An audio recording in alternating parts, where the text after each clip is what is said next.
ಎಲ್ರಿಗೂ ನಮಸ್ಕಾರ. ನೀವು ನೋಡ್ತಾ ಇದ್ದೀರಾ ಟಿವಿ ವಿಕ್ರಮ. ನಾನು ಮುಮ್ತಾಜ್ ಅಬ್ದುಲ್ ನೆಲೆಡ್ಕ.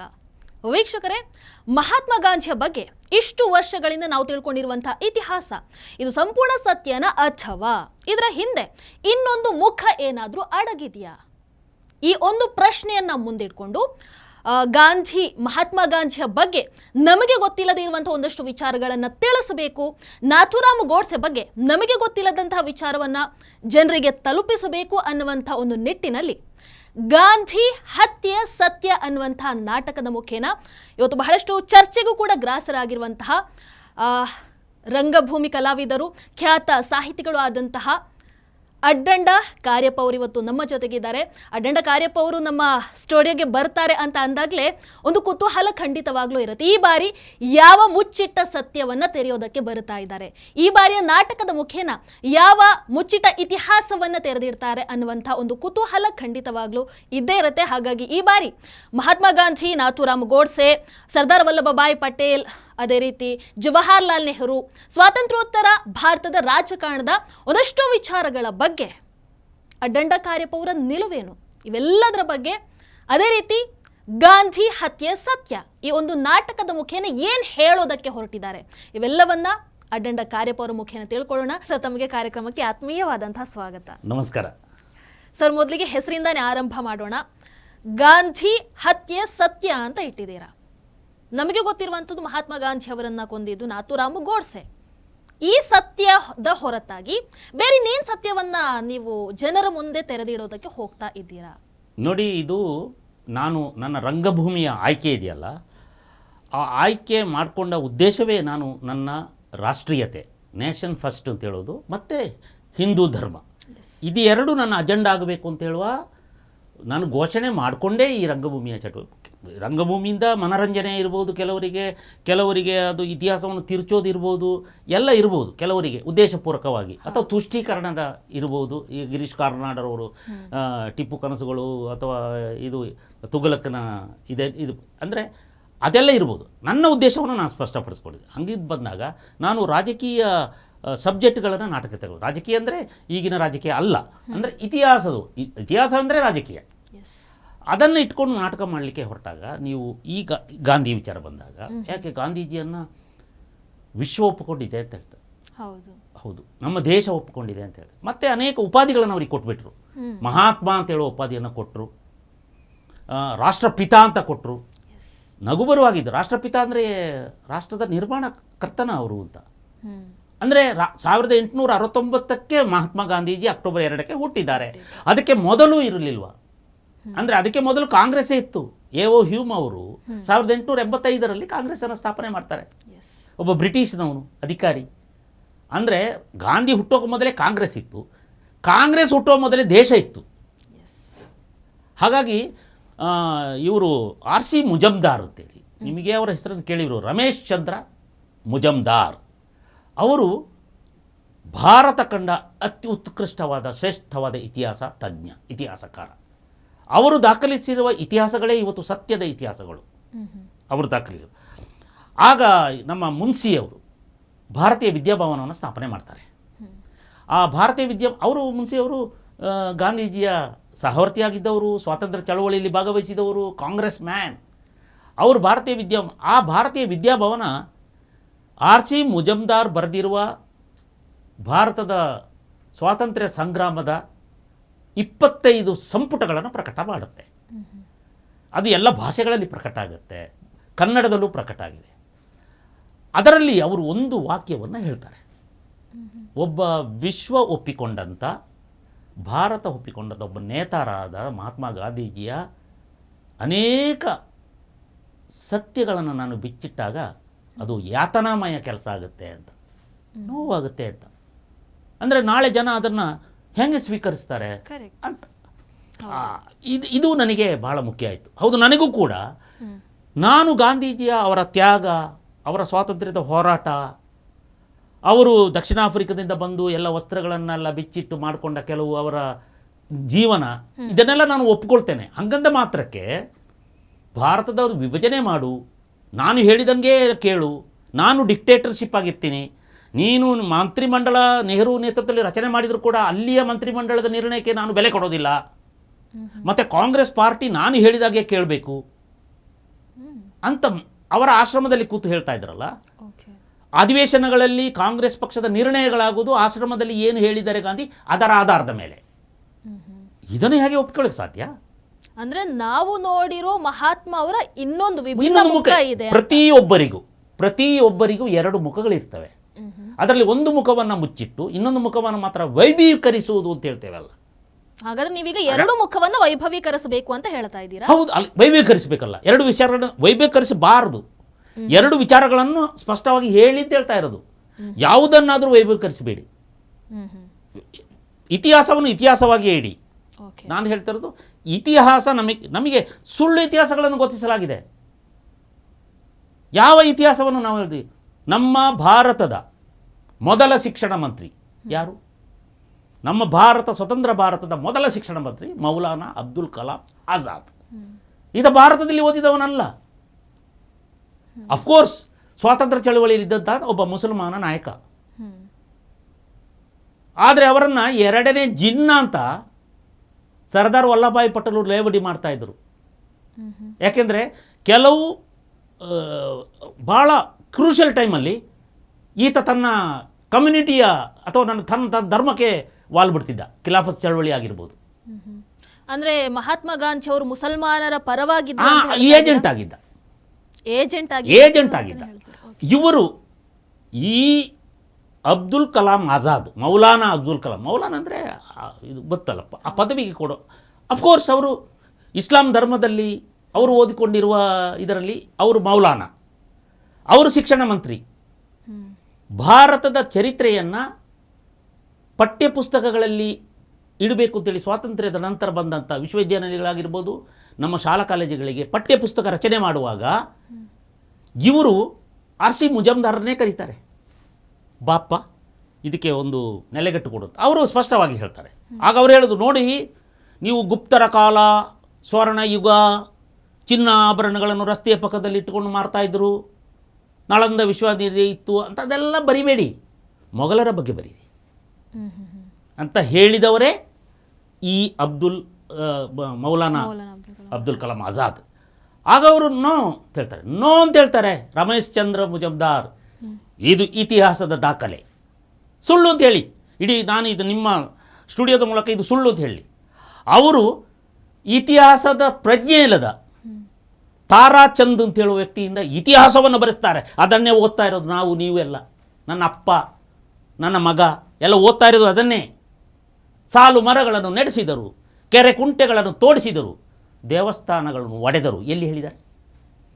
ದಾಳಿ ಮಾಡಿದರು, ಎಲ್ಲಿ ಹೇಳಿದ್ದಾರೆ? ಮತಾಂತರ ಮಾಡಿದರು, ಎಲ್ಲಿ ಹೇಳಿದ್ದಾರೆ? ಇದು ಆಗಲೇ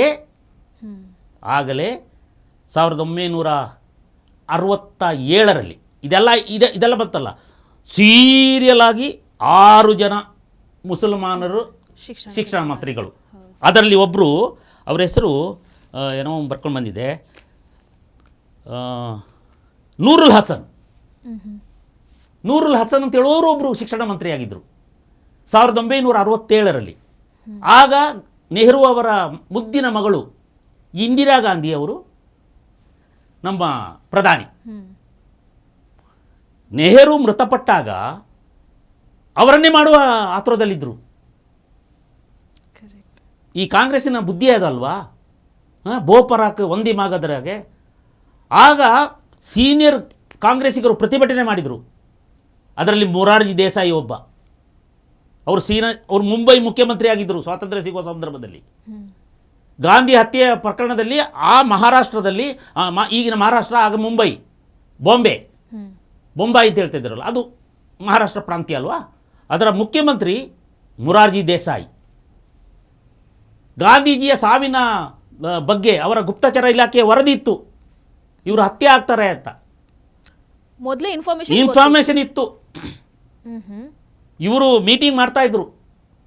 ಈ ನಾಥರಾಮ್ ಗೋಡ್ಸೆಯ ಒಂದು ಟೀಮ್ ಇದೆಯಲ್ಲ, ಅದು ನನ್ನ ನಾಟಕದಲ್ಲಿ ಬರುತ್ತೆ. ಮೀಟಿಂಗ್ ಮಾಡ್ತಾಯಿದ್ರು, ಗೊತ್ತಿತ್ತು. ಬಿಟ್ಟಿದೆ ಯಾಕೆ? ನೆಹರು ಅವರ ಏನು ಇದರಲ್ಲಿ ಕೈಚಳಕ ಇತ್ತು.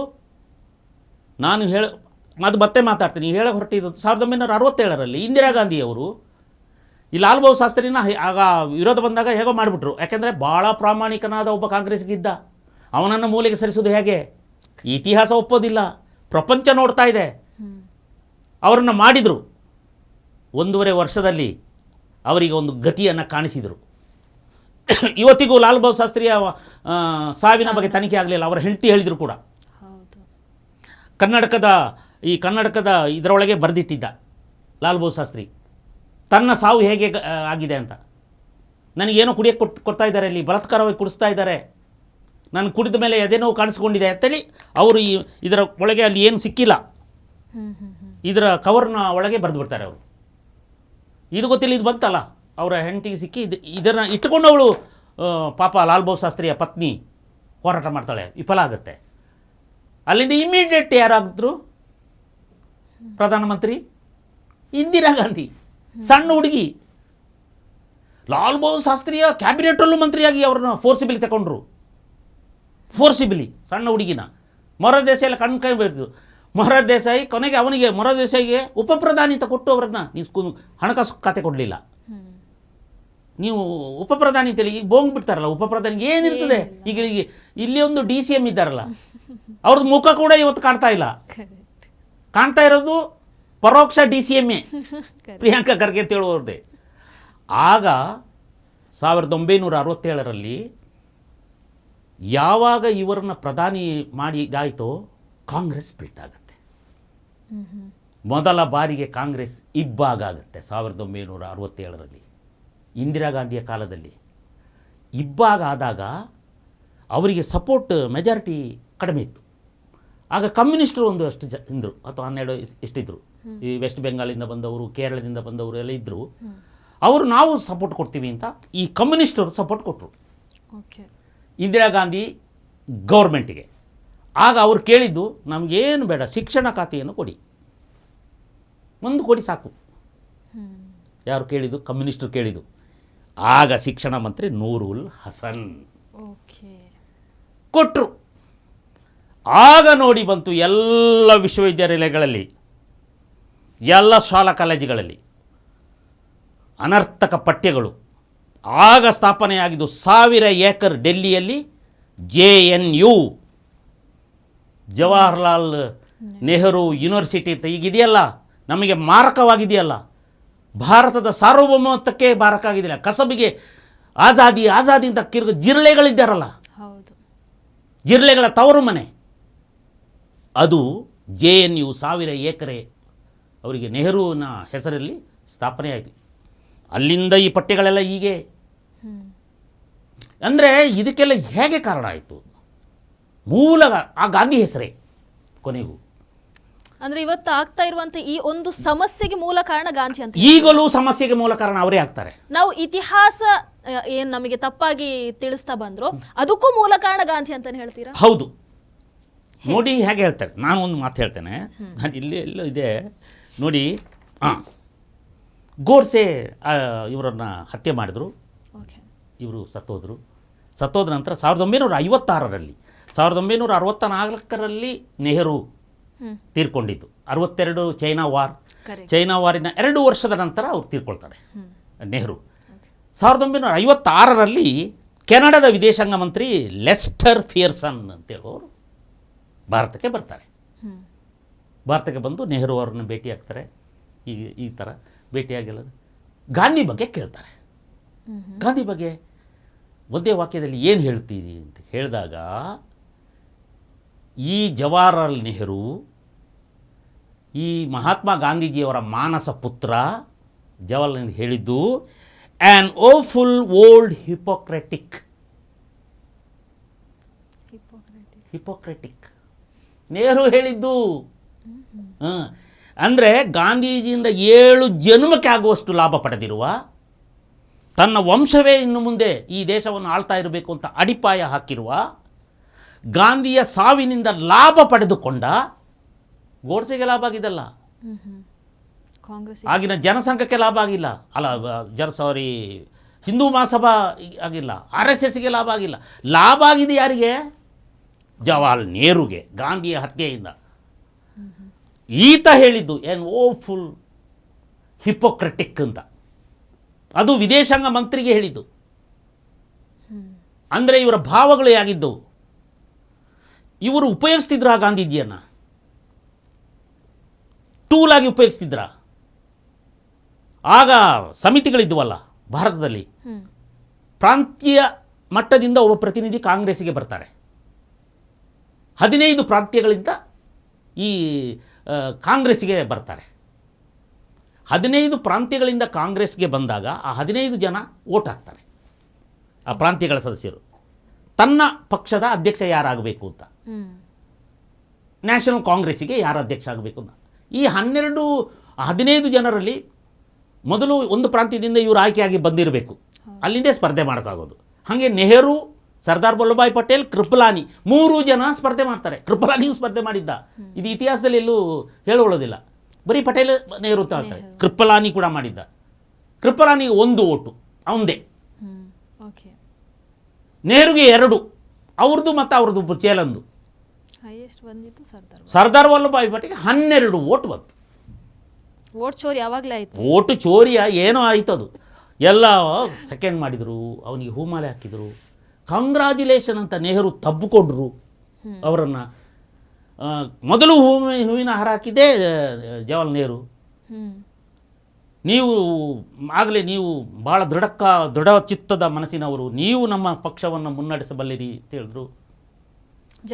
ಜವಾಹರ್ಲಾಲ್ ನೆಹರು ಇವರಿಗೆ ಹೇಳಿದ್ರು, ಸರ್ದಾರ್ ವಲ್ಲಭಭಾಯ್ ಪಟೇಲ್ಗೆ, ನೀವು ಚೆನ್ನಾಗಿ ನಡೆಸಬಲ್ಲರಿ ಅಂತ. ಇವರು ನಾನು ಗೆದ್ದ ಗುಂಗಿನಲ್ಲಿ ಅದೊಂದು ಅಲಿಖಿತ ನಿಯಮ ಇತ್ತು. ಏನಂದರೆ 1946 ಅದು 1946ನಲ್ಲಿ ಯಾರು ಅಧ್ಯಕ್ಷರಾಗ್ತಾರೆ ಅವರೇ ಮುಂದಿನ ಪ್ರಧಾನಿ. ಆ ಹೊತ್ತಿಗೆ ಭಾರತಕ್ಕೆ ಸ್ವಾತಂತ್ರ್ಯ ಕೊಡಬೇಕು ಅಂತ ಹೇಳೋದು ಚರ್ಚೆಗಳು ನಡೀತಾ ಇದ್ದವು. ಕಾಂಗ್ರೆಸ್ ಅಧಿವೇಶನದಲ್ಲೂ ಕೂಡ ಭಾಳ ಆಶ್ಚರ್ಯ ಅಂದರೆ 1942, 43, 44, 45ರ ಕಾಂಗ್ರೆಸ್ ಅಧಿವೇಶನದಲ್ಲಿ ಪಾಕಿಸ್ತಾನದ ನಿರ್ಮಾಣಕ್ಕೆ ರಾಷ್ಟ್ರೀಯ ಕಾಂಗ್ರೆಸ್ ಒಪ್ಪಿಗೆ ನೀಡಿತ್ತು. ಒಪ್ಪಿಗೆ ನೀಡಿತ್ತು. ಇಲ್ಲ ಅಂತ ಹೇಳಿ ಮಹಾಜ್ಞಾನಿ ಪ್ರಿಯಾಂಕ ಖರ್ಗೆ ಹೇಳಿ ನೋಡೋಣ. ನೀವೆಲ್ಲ ಚರಿತ್ರೆಯನ್ನು ಬಲ್ಲವರು, ತಿಳ್ಕೊಂಡವರು. ಸದ್ಯದ ಮಟ್ಟಿಗೆ ಭಾರತ ದೇಶದ ಅತ್ಯುತ್ತಮ ಜ್ಞಾನಿ ನೀವೇ ಅಲ್ವಾ? ಅವರಿಗಿಂತ ಜ್ಞಾನ ಯಾರಿಗೂ ಇಲ್ಲ. ನಿಮಗೆ ಜ್ಞಾನ ಇಲ್ಲ ಅಂತ ನಾನು ಕ್ರಿಯೇಟ್ ಮಾಡಿದ್ರೆ ನೀವು ಅಟ್ರಾಸಿಟಿ ಕೇಸ್ ಹಾಕ್ಬಿಡ್ತೀರಿ. ಅದು ಒಂದು ಇದು. ನೀವೇ ಹೇಳಿ ಈಗ, ಹೌದಾ ಇಲ್ವಾ? ನಿಮ್ಮ ಕಾಂಗ್ರೆಸ್ಸಿನ ಅಧಿವೇಶನಗಳ ಚರಿತ್ರೆಯನ್ನು ತೆಗೀರಿ. ಯಾವ ಅಧಿವೇಶನದಲ್ಲಿ ಕಾಂಗ್ರೆಸ್ ಪಟ್ಟು ಹಿಡಿದು ಪಾಕಿಸ್ತಾನ ವಿಭಜನೆಗೆ ಮಹಾತ್ಮ ಗಾಂಧೀಜಿ ಒತ್ತಾಯ ಮಾಡಿದರು. ಕಾಂಗ್ರೆಸ್ಸಿನ ಪ್ರಾಥಮಿಕ ಸದಸ್ಯನೂ ಅಲ್ಲ ಮಹಾತ್ಮ ಗಾಂಧಿ, ಅಧಿವೇಶನದಲ್ಲಿ ಕೂತ್ಕೊಳ್ತಾರೆ. ಕಾಂಗ್ರೆಸ್ಸಿನ ಪ್ರಾಥಮಿಕ ಸದಸ್ಯನೂ ಅಲ್ಲ ಮಹಾತ್ಮ ಗಾಂಧೀಜಿ. ಅಲ್ಲಿ ಹೋಗಿ ಅಧಿವೇಶನದಲ್ಲಿ ಪಟ್ಟಾಗಿ ಕೂತ್ಕೋತಾರೆ. ಕೂತ್ಕೊಂಡು ಪಾಕಿಸ್ತಾನಕ್ಕೆ ನಿರ್ಮಾಣಕ್ಕೆ ಒಪ್ಪಿಗೆ ಕೊಡಿ ಅಂತ ಅವರನ್ನು ಒತ್ತಾಯಪಡಿಸಿ ಸದಸ್ಯರನ್ನು ಒಪ್ಪಿಸ್ತಾರೆ. ಪರ ವಿರೋಧ ವೋಟ್ ಆಗುತ್ತೆ. ಅದರಲ್ಲಿ ಆಕ್ಚುಲಿ ಅವರಿಗೆ ಪಾಕಿಸ್ತಾನಕ್ಕೆ ಹಣ ಕೊಡಬೇಕನ್ನುವಂತ ಅದು ಮತ್ತೆ ಬರ್ತದೆ. ಅದು ಭಾಳ ಅದು ಒಂದು ಬ್ಲೆಂಡರ್, ಅದು ದೊಡ್ಡದು. ಈ 67ರಲ್ಲಿ ಹೀಗಾಯ್ತಲ್ಲ, ನಮ್ಮ ಇದೆಲ್ಲ ಹಿಂಗೇ ಬಂದಿದೆ ಕಾಂಗ್ರೆಸ್. ಹೀಗೇ ಬಂದಿದೆ ಕಾಂಗ್ರೆಸ್. ಜವಾಹರ್ಲಾಲ್ ನೆಹರು ಅವರು ಒಂದು ಸರಿ ಈ ಪ್ರಾಂತ್ಯಗಳಿತ್ತಲ್ಲ, 562 ಪ್ರಾಂತ್ಯಗಳಿತ್ತು ಎಲ್ಲಿ ಭಾರತದಲ್ಲಿ ಸ್ವಾತಂತ್ರ್ಯ ಸಿಕ್ಕಾಗ. ಅಲ್ಲಿ ಭೂಪಾಲಿಲಿ ಒಂದು ಪ್ರಾಂತ್ಯ, ಕೊಡಗು ಕೂಡ ಒಂದು ಸಪರೇಟ್ ಪ್ರಾಂತ್ಯ. ಹೌದು, ಅದು ಇಷ್ಟೇ ಆಗಲೇ ಇದೆ ಕೊಡಗು, ಅದು ಕೂಡ ಸಪರೇಟ್ ಪ್ರಾಂತ್ಯ. ರಾಜರ ಆಳ್ವಿಕೆಯಲ್ಲಿತ್ತು, ನಂತರ ಬ್ರಿಟಿಷರ ಆಳ್ವಿಕೆಯಲ್ಲಿತ್ತು. ಅಲ್ಲಿಗೊಬ್ಬ ಗವರ್ನರ್ ಇದ್ದ. ಪ್ರಾಂತ್ಯ ಸಪರೇಟ್, ಅದು ಮರ್ಜಾಗಿಲ್ಲ. ಮೈಸೂರು ಒಂದು ಪ್ರಾಂತ್ಯ, ಮೈಸೂರಿನ ಅರಸರು ಆಳ್ತಿದ್ದರು. ಹೈದರಾಬಾದ್ ಒಂದು ಪ್ರಾಂತ್ಯ, ಕಾಶ್ಮೀರ ಒಂದು ಪ್ರಾಂತ್ಯ, ಭೂಪಾಲ್ ಪ್ರಾಂತ್ಯ, ಮಧ್ಯಪ್ರದೇಶ ಪ್ರಾಂತ್ಯ, ಗುಜರಾತ್ ಪ್ರಾಂತ್ಯ, 562 ಪ್ರಾಂತ್ಯಗಳಿದ್ವು. ಅದರಲ್ಲಿ ಅದನ್ನೆಲ್ಲ ಒಗ್ಗೂಡಿಸ್ತಾ ಬಂದಾಗ ಯಾವುದು ಒಂದು ಪ್ರಾಂತ್ಯ, ಆ ಪ್ರಾಂತ್ಯದ ಹೆಸರು ನನಗೆ ಸ್ವಲ್ಪ ನೆನಪಿಗೆ. ಆ ಪ್ರಾಂತ್ಯ ಯಾವುದಂದರೆ ಅದು ಯಶವಂತ್ ಹೋಳ್ಕರ್ ಅಂತೆ. ಯಶವಂತ್ ಹೋಳ್ಕರ್ ಅಂತೇಳುವರು ಒಂದು ಪ್ರಾಂತ್ಯ, ಅದು ಮಧ್ಯಪ್ರದೇಶದ ಆ ಕಡೆ ಏನೋ ಬರ್ತದೆ. ಒಂದು ರಾಜ ಆತ 3 ಮದುವೆ ಆಗಿದ್ದ. ಒಬ್ಬ ಇಂಡಿಯನ್, 2 ಫಾರಿನ್ ಅವರನ್ನು ಮದುವೆ ಆಗಿದ್ದ. ಇಂಡಿಯನ್ ಅವಳಿಗೆ ಒಂದು ಮಗಳು, ಇನ್ನು ಒಬ್ಬಳು ಫಾರಿನ್ ಅವರಿಗೆ ಒಂದು ಗಂಡು ಮಗ ಇದ್ದ. ಆ ಗಂಡು ಮಗನಿಗೆ ಮುಂದಿನ ಇದನ್ನು ಕಟ್ಟಬೇಕು ಅಂತ ಹೇಳಿದಾಗ ಇದೇ ಜವಾಹರ್ಲಾಲ್ ನೆಹರು ಒಂದು ಪತ್ರವನ್ನು ಶಾಸನ ಥರ ಬರೀತಾರೆ ಅವರಿಗೆ. ವಿದೇಶಿ ಮಹಿಳೆಗೆ ಹುಟ್ಟಿರುವ ಮಗ ಭಾರತದ ಯಾವುದೇ ಒಂದು ರಾಜ ಅಥವಾ ಇನ್ನೇದೋ ಪ್ರಾಂತ ಆಗಲಿಕ್ಕೆ ಸಾಧ್ಯ ಇಲ್ಲ. ಯಾಕೆಂದರೆ ಅದು ಭಾರತದ ಸಾರ್ವಭೌಮತ್ವಕ್ಕೆ ಧಕ್ಕೆ ಆಗುತ್ತದೆ ಅಂತ ಪಂಡಿತ್ ಜವಾಹರ್ಲಾಲ್ ನೆಹರು ಬರೀತಾರೆ. ಹಾಗಾದ್ರೆ ಇವತ್ತಿನ ಕಾಂಗ್ರೆಸ್ ಇಟಲಿಯ ಸೋನಿಯಾ ಗಾಂಧಿಯ ಮಗ ರಾಹುಲ್ ಗಾಂಧಿ ತಾತನ ಬುಕ್ಕನ್ನು ಡಿಸ್ಕವರಿ ಆಫ್ ಇಂಡಿಯಾವನ್ನು ಇವರು ಓದಬೇಕು. ಯಾವುದು ಓದದಿದ್ದರೂ ಈ ರಾಹುಲ್ ಗಾಂಧಿ ಓದುವುದು ಬೇಸಿಲ್ಲ ಪಾಪ. ಅವರು ಈ ಸಂವಿಧಾನ ಕೂಡ ಖಾಲಿ ಪುಸ್ತಕ, ಓದೋಕ್ಕೆ ಕಷ್ಟ ಆಗ್ತದೆ ಅಂತ ಅವರು ಖಾಲಿ ಪುಸ್ತಕ ತಗೊಂಡಿದ್ದಂತೆ. ಅವರು ಡಿಸ್ಕವರಿ ಆಫ್ ಇಂಡಿಯಾ ಓದಬೇಕು ಫಸ್ಟು. ತನ್ನ ತಾತ ಬರೆದದ್ದು ಹೆಂಗೆ ಕಿಲ್ಜಿಗಳನ್ನು ಘೋರಿಗಳನ್ನು ಕೊಂಡಾಡಿದ್ದಾರೆ ಅಂತ ಹೇಳಿ ಓದಬೇಕು. ಹಾಗಾದ್ರೆ ಅವರ ಆಶಯಗಳಿಗೆ ವಿರುದ್ಧವಾಗಿ ಇವರು ನಡ್ಕೊಳ್ತಾ ಇದ್ದಾರೆ. ಹೌದು, ನೆಹರು ಬರೆದ ಪತ್ರ ಇದೆ, ಡಾಕ್ಯುಮೆಂಟ್ ಇದೆ, ಅದು ಡಾಕ್ಯುಮೆಂಟ್ ಅಲ್ಲಿದೆ. ನಮ್ಮ ಭಾರತಕ್ಕೆ ಸಾರ್ವಭೌಮತ್ವ ಧಕ್ಕೆ ಆಗುತ್ತೆ ಅಂತ.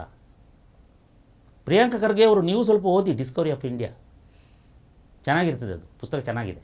ಅದಕ್ಕೂ ಮೊದಲು RSS ಆ್ಯಕ್ಚುಲಿ RSS ವಿಚಾರ ಈ ಇಂಥದ್ದೆಲ್ಲ ಇರುವಾಗ ಈ ಸತ್ಯಚರಿತ್ರೆಗಳು ನಾವು ಸತ್ಯಚರಿತ್ರೆ ತಿಳಿಸ್ಬೇಕು.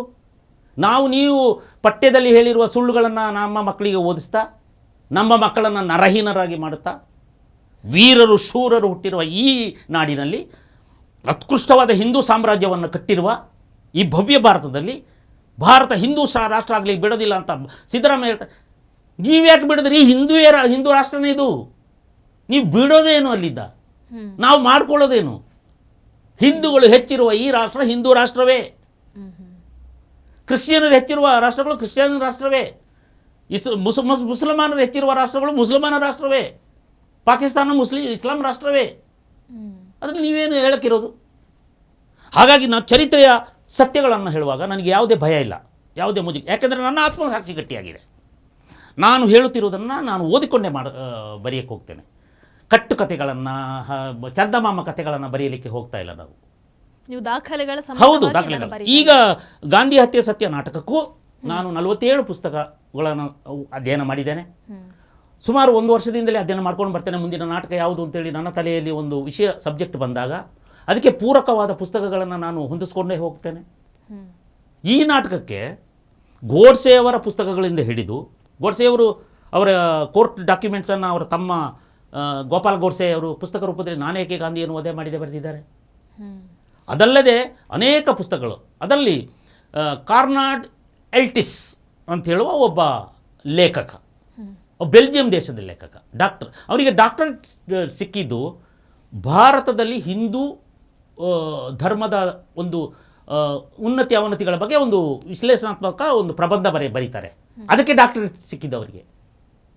ಕಾರ್ನಾಡ್ ಎಲ್ಟಿಸ್ ಅಂತ ಆತ ಒಂದು ಪುಸ್ತಕ ಬರೀತಾನೆ. ಯಾವ ಪುಸ್ತಕ ಅಂದರೆ ಅವನು ಗಾಂಧಿ ಮತ್ತು ಗೋಡ್ಸೆ ಅಂತ ಹೇಳೋ ಪುಸ್ತಕ ಬರೀತಾನೆ, ಗಾಂಧಿ ಆ್ಯಂಡ್ ಗೋಡ್ಸೆ ಅಂತ. ಅದರಲ್ಲಿ ಗಾಂಧೀಜಿಯನ್ನು ಸಿಕ್ಕಾಪಟ್ಟೆ ಕ್ರಿಟಿಸೈಸ್ ಮಾಡಿದ್ದಾರೆ, ಗೋಡ್ಸೆಯನ್ನು ಕ್ರಿಟಿಸೈಸ್ ಮಾಡಿದ್ದಾರೆ. ಆ ಪುಸ್ತಕದಲ್ಲಿ ಅವನೇಕೆ ಗಾಂಧಿಯನ್ನು ಕೊಲ್ಲುವ ಹಂತಕ್ಕೆ ಮುಟ್ಟಿದ ಅಂತ ಹೇಳುವುದನ್ನು ದಾಖಲಿಸಿದ್ದಾರೆ. ಅವನಿಗೆ ಅನೇಕ ಡಾಕ್ಯುಮೆಂಟನ್ನು ಕೊಡಲಿಕ್ಕೆ ಸರ್ಕಾರ ನಿರಾಕರಿಸಿತ್ತು. ಇವನ್ ಈಗ ಕೋರ್ಟಲ್ಲಿ ಆದ ಡಾಕ್ಯುಮೆಂಟ್ಗಳನ್ನೇ ನಿಮಗೆ ಭಾಳ ಆಶ್ಚರ್ಯ ಏನು ಗೊತ್ತಾ, ಇಂಥ ವಿಚಾರಗಳನ್ನೆಲ್ಲ ನಾವು 2015ರವರೆಗೆ ನಿಷೇಧ ಇತ್ತು. ಅದು ಕೋರ್ಟ್ ಡಾಕ್ಯುಮೆಂಟ್ಗಳನ್ನು ಅದರಲ್ಲೇನು ಇದು ಕೋರ್ಟ್ ಡಾಕ್ಯುಮೆಂಟ್ಗಳನ್ನು ಅವನು ಪುಸ್ತಕ ರೂಪದಲ್ಲಿ ಪ್ರಕಟಿಸಿದ, ನಿಷೇಧ ಒಳಪಡ್ತು. ಒಬ್ಬ ದಲ್ವಿ ಅಂತ ಹೇಳುವವನು ಮಹಾರಾಷ್ಟ್ರದಲ್ಲಿ ಒಬ್ಬ ನಾಟಕಕಾರ, ಆತ ಮೀ ನಾಥುರಾಮ್ ಬೋಲ್ತೇಯಿ ಅಂತೇಳಿ ಒಂದು ಮರಾಠಿ ನಾಟಕವನ್ನು ಅವನು ಸಿದ್ಧಪಡಿಸಿ ಹೊರಟ. ಅದಕ್ಕೆ ಸರ್ಕಾರ ನಿಷೇಧ ಹೇರಿತು. ಅಲ್ಲಿಂದ ಅವನು ಕೋರ್ಟಿನಲ್ಲಿ ಒದ್ದಾಡಿ ಹೈಕೋರ್ಟ್ ಅವನಿಗೆ ತಡೆಯಾಜ್ಞೆಯನ್ನು ತೆರವುಗೊಳಿಸಿತು. ಅಲ್ಲಿಂದ ಒಂದೆರಡು ಶೋ ಮಾಡಿದರು. ಅದು ಮಾಡಿದ ಬಗ್ಗೆ ನನಗೆ ಅಷ್ಟು ಗೊತ್ತಿಲ್ಲ. ಅದು ಮತ್ತು 2001ರಲ್ಲಿ ಗಾಂಧಿಯ ಬಗ್ಗೆ ಒಂದು ಸೀರಿಯಲ್ ಮಾಡಲಿಕ್ಕೆ 52 ಕಂತುಗಳನ್ನು ಕೊಡ್ತು. 52 ಕಂತುಗಳನ್ನು ದೂರದರ್ಶನದಲ್ಲಿ, ಸರ್ಕಾರದ ಪ್ರಸಾರ ಭಾರತಿ, ಸರ್ಕಾರದ ಟೆಲಿವಿಷನ್ ಅದು, ಅಲ್ಲಿ ಅದನ್ನು ನಿರಾಕರಿಸಿತು. ಇದರಲ್ಲಿ ಗೋಡ್ಸೆಯ ವೈಭೀಕರಣ ಆಗುತ್ತೆ ಅಂತ. ಹೀಗೆ ಯಾವುದನ್ನು ನಾವು ತಿಳ್ಕೊಳ್ಳೋಕ್ಕೆ ಬಯಸ್ತೇವೋ ಅಥವಾ ಬಯಸೋದೋಗಲಿ, ಯಾವುದನ್ನು ಸತ್ಯವಿದೆಯೋ ಅದನ್ನು ತೆರೆದಿಡೋದಕ್ಕೆ ನೀವೇ ಯಾಕೆ ತಡೆ ಮಾಡ್ತೀರಿ? ನೀವೇ ಯಾಕೆ ಮುಚ್ಚಿಡ್ತಾ ಇದ್ದೀರಿ? ನೀವು ಎಷ್ಟು ವರ್ಷದವರೆಗೆ? ಗಾಂಧೀಜಿ 1948ರಲ್ಲಿ ಅವರು ಹುತಾತ್ಮರಾಗ್ತಾರೆ. ಗೋಡ್ಸೆಯಿಂದ ಹತರಾಗ್ತಾರೆ.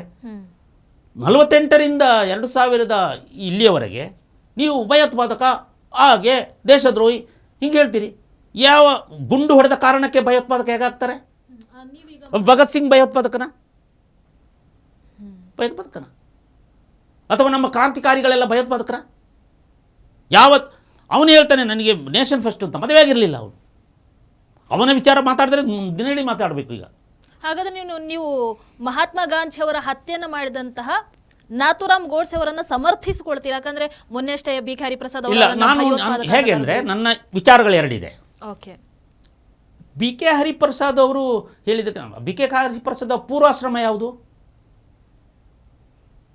ಯಾರು ನೀವೇ ಹೇಳ್ಕೊಂಡೋದು ಅಥವಾ ಯಾವುದು? ಬಿ ಕೆ ಹರಿಪ್ರಸಾದ್ ಪೂರ್ವಾಶ್ರಮ ರೌಡಿಸಮೇ, ಅದು ಅವರು ಹೇಳಿಕೊಂಡಿದ್ದರು ಅವರ ಇಂಟರ್ವ್ಯೂಲಲ್ಲಿ. ಡಿ ಕೆ ಶಿವಕುಮಾರ್ ಹೇಳ್ಕೊಂಡಿದ್ದು. ಕೊತ್ವಾಲ ಸಿಸಿ ಯಾರು? ಡಿ ಕೆ ಇವರ ಪೂರ್ವಾಶ್ರಮಗಳು. ಅವರಿಗೆ ಇದೆಲ್ಲ ಗೊತ್ತಿರ್ತದೆ, ಭಯೋತ್ಪಾದಕ ಎಂದರೆ ಏನು ಅಂತ. ಅವರು ಪಿಸ್ತೂಲ್ ಚಲಾಯಿಸಲಿಕ್ಕೆ ಗೊತ್ತಿರ್ತದೆ, ನನಗೆ ಗೊತ್ತಿಲ್ಲ. ನನಗೆ ಗೊತ್ತಿಲ್ಲದೆ ಇರೋದರಿಂದ ನನ್ನ ಕಣ್ಣಲ್ಲಿ ಕಾಣುವ ಸತ್ಯವನ್ನು ನಾನು ತೆರೆದಿರ್ತೇನೆ. ಇಲ್ಲಿ ಮಹಾತ್ಮ ಗಾಂಧೀಜಿಯವರನ್ನು ಗುಂಡೊಡಿತಾನಲ್ಲ, ಅದನ್ನು ನಾನು ಒಪ್ಪಿಕೊಳ್ಳಲ್ಲ, ಅದನ್ನು ಖಂಡಿಸ್ತೇನೆ. ಯಾಕೆ ಖಂಡಿಸ್ತೇನೆ ಅಂದರೆ, ನಮ್ಮ ಸಂವಿಧಾನದಲ್ಲಿ ಯಾರಿಗೂ ಕೊಲೆ ಮಾಡುವ ಹಕ್ಕನ್ನು ಕೊಟ್ಟಿಲ್ಲ. ಅದು ಕಾನೂನು ಬಾಹಿರ ಕೃತ್ಯ. ಅದನ್ನು ಗೋಡ್ಸೆ ಒಪ್ಪಿಕೊಂಡಿದ್ದಾನೆ. ನಾನು ಮಾಡಿರುವ ಕೃತ್ಯವನ್ನು ನಾನು ಒಪ್ಪಿಕೊಳ್ಳುತ್ತೇನೆ. ನಾನು ಮಾಡಿರುವ ಕೃತ್ಯಕ್ಕೆ ನನಗೆ ಯಾವ ಶಿಕ್ಷೆಯನ್ನು ಬೇಕಾದರೂ ಕೊಡಿ. ನಾನೇ ಗಾಂಧಿಯನ್ನು ಕೊಂದಿದ್ದೇನೆ, ಆದರೆ ಯಾಕೆ ಕೊಂದಿದ್ದೇನೆ ಅಂತ ಹೇಳೋದನ್ನು ಸ್ವಲ್ಪ ಕೇಳಿಸ್ಕೊಳ್ಳಿ. ಅದು ಕೋರ್ಟ್ ಹೇಳುತ್ತೆ. ಒಬ್ಬ ಆರೋಪಿಗೂ ಕೂಡ ತಾನು ಏನು ಹೇಳ ಬಯಸ್ತೇನೋ ಹೇಳ್ಕೊಳ್ಳೋಕ್ಕೆ ಅವಕಾಶವನ್ನು ನ್ಯಾಯಾಲಯ ಕಲ್ಪಿಸಿದೆ ಆರೋಪಿಗೆ. ಆರೋಪಿ ನಂತರ ಅವನು ಅಪರಾಧಿ ಆಗ್ತಾನೆ. ಫಸ್ಟ್ ಅಕ್ವಿಸ್ಟ್ ಆಗ್ತಾನೆ ಅಲ್ವಾ? ಅಕ್ವಿಸ್ಟ್ ನಂತರ ಅವನು ಅಪರಾಧಿ ಆಗ್ತಾನೆ. ಅವನಿಗೆ ಮರಣದಂಡನೆ ಆಗಿದೆ. ಗಾಂಧಿಯನ್ನು ಕೊಲೆ ಮಾಡಿದ್ದಕ್ಕೆ ಏನು ಶಿಕ್ಷೆ ಆಗಬೇಕು ಅದಾಗಿದೆ, ಮರಣದಂಡನೆ ಆಗಿದೆ. ಬಾಬಾ ಸಾಹೇಬ್ ಅಂಬೇಡ್ಕರ್ ಅವರು ಅವರಿಗೆ ಮರಣದಂಡನೆ ವಿಧಿಸಿದಾಗ ಈ ಶಿಕ್ಷೆಯನ್ನು ಕಡಿಮೆ ಮಾಡಿ ಬೇರೆ ಶಿಕ್ಷೆಯನ್ನು ಕೊಡಿ ಅಂತ ಕೇಳಿದ್ರು. ಅಂದರೆ ಅವರ ಜೀವವನ್ನು ಉಳಿಸಿ ಬೇರೆ ಕೇಳಿದ್ರು. ಮಹಾತ್ಮ ಗಾಂಧಿಯ ಮಕ್ಕಳು ಕೇಳಿದ್ರು, ರಾಮದಾಸ್ ಗಾಂಧಿ ಅಂತೇಳಿ. ಮಹಾತ್ಮ ಗಾಂಧಿಯ ಮಕ್ಕಳೇ ಕೇಳಿದ್ರು. ರಾಮದಾಸ್ ಗಾಂಧಿ ಪತ್ರ ಬರೆದಿದ್ದಾನೆ, ನನ್ನ ಹತ್ರ ಡಾಕ್ಯುಮೆಂಟ್ ಇದೆ. ರಾಮದಾಸ್ ಗಾಂಧಿ ಗೋಡ್ಸೆಗೆ ಪತ್ರ ಬರೆದಿದ್ದಾರೆ. ನೀನು ಈಗ ಪಶ್ಚಾತ್ತಾಪ ಪಡ್ಬೋದಲ್ಲ, ದುಡುಕಿಯೇನೋ ಮಾಡಿಬಿಟ್ಟಿದ್ದಿರ್ಬೋದು ನೀನು, ಮನುಷ್ಯ ಸ್ವಭಾವ, ನಿನ್ನ ದೌರ್ಬಲ್ಯ. ಭಗವದ್ಗೀತೆಯ ಶ್ಲೋಕವನ್ನೆಲ್ಲ ಕೋಟ್ ಮಾಡಿ ಹೇಳ್ತಾರೆ. ಇದು ಆ ಶ್ಲೋಕ ಎಲ್ಲ ಹೇಳಿ ನೀನು ತಪ್ಪು ಮಾಡಿದ್ದೆ, ಅದಕ್ಕೆ ನೀನು ಕ್ಷಮೆ ಕೇಳಿದು. ಕ್ಲಬ್ಯಂ ಮಾಸಾಘ್ಮ ಪಾರ್ಥ ಈ ಕ್ಷುದ್ರಂ ಹೃದಯ ದೌರ್ಬಲ್ಯಂ ಅಂತೇಳಿ ಇದು ಮಹಾಭಾರತದ ಶ್ಲೋಕ. ಭಗವದ್ಗೀತೆಯ ಅಧ್ಯಾಯ 2ರಲ್ಲಿ ಶ್ರೀಕೃಷ್ಣ ಅರ್ಜುನಿಗೆ ಹೇಳೋದು, ಮನುಷ್ಯ ನಿನ್ನ ಅಪಭೂಷಕನಂತೆ, ನಿನ್ನ ಇದರಲ್ಲಿ ದೌರ್ಬಲ್ಯ ತುಂಬಿಕೊಂಡಿದೆ ಅಂತ ಹೇಳೋದನ್ನು ಇವನು ಕೋಟ್ ಮಾಡ್ತಾನೆ. ಇವರು ಕೋಟ್ ಮಾಡಿ ಅದನ್ನು ಬರೀತಾರೆ. ನೀನೀಗ ಪಶ್ಚಾತ್ತಾಪ ಪಡ್ಬೋದಲ್ವಾ? ಆಗ ಇವರು ಒಂದು ಪತ್ರ ಬರೀತಾರೆ, ಅದೇ ಮಹಾಭಾರತದ ಅದೇ ಶ್ಲೋಕವನ್ನು ಅರ್ಜುನನಿಗೆ ಹೇಳ್ತಾನೆ. ಅರ್ಜುನ ನಡ್ಕೊಂಡು, ಅಯ್ಯೋ ನನ್ನ ಬಂಧುಗಳು, ನನ್ನ ಗುರು ಭೀಷ್ಮ, ನನ್ನ ದ್ರೋಣಾಚಾರ್ಯ, ನನ್ನ ಅಣ್ಣ ದುರ್ಯೋಧನ, ತಮ್ಮ ದುಶ್ಯಾಸನ, ಇವರನ್ನೆಲ್ಲ ಹೇಗೆ ಕೊಲ್ಲಲಿ, ನನ್ನ ಚಿಕ್ಕಪ್ಪ ಹೇಗೆ ಕೊಲ್ಲಲಿ ಅಂತ ಹೇಳಿದಾಗ ಆಗ ಶ್ಲೋಕ ಬರ್ತದಲ್ಲ.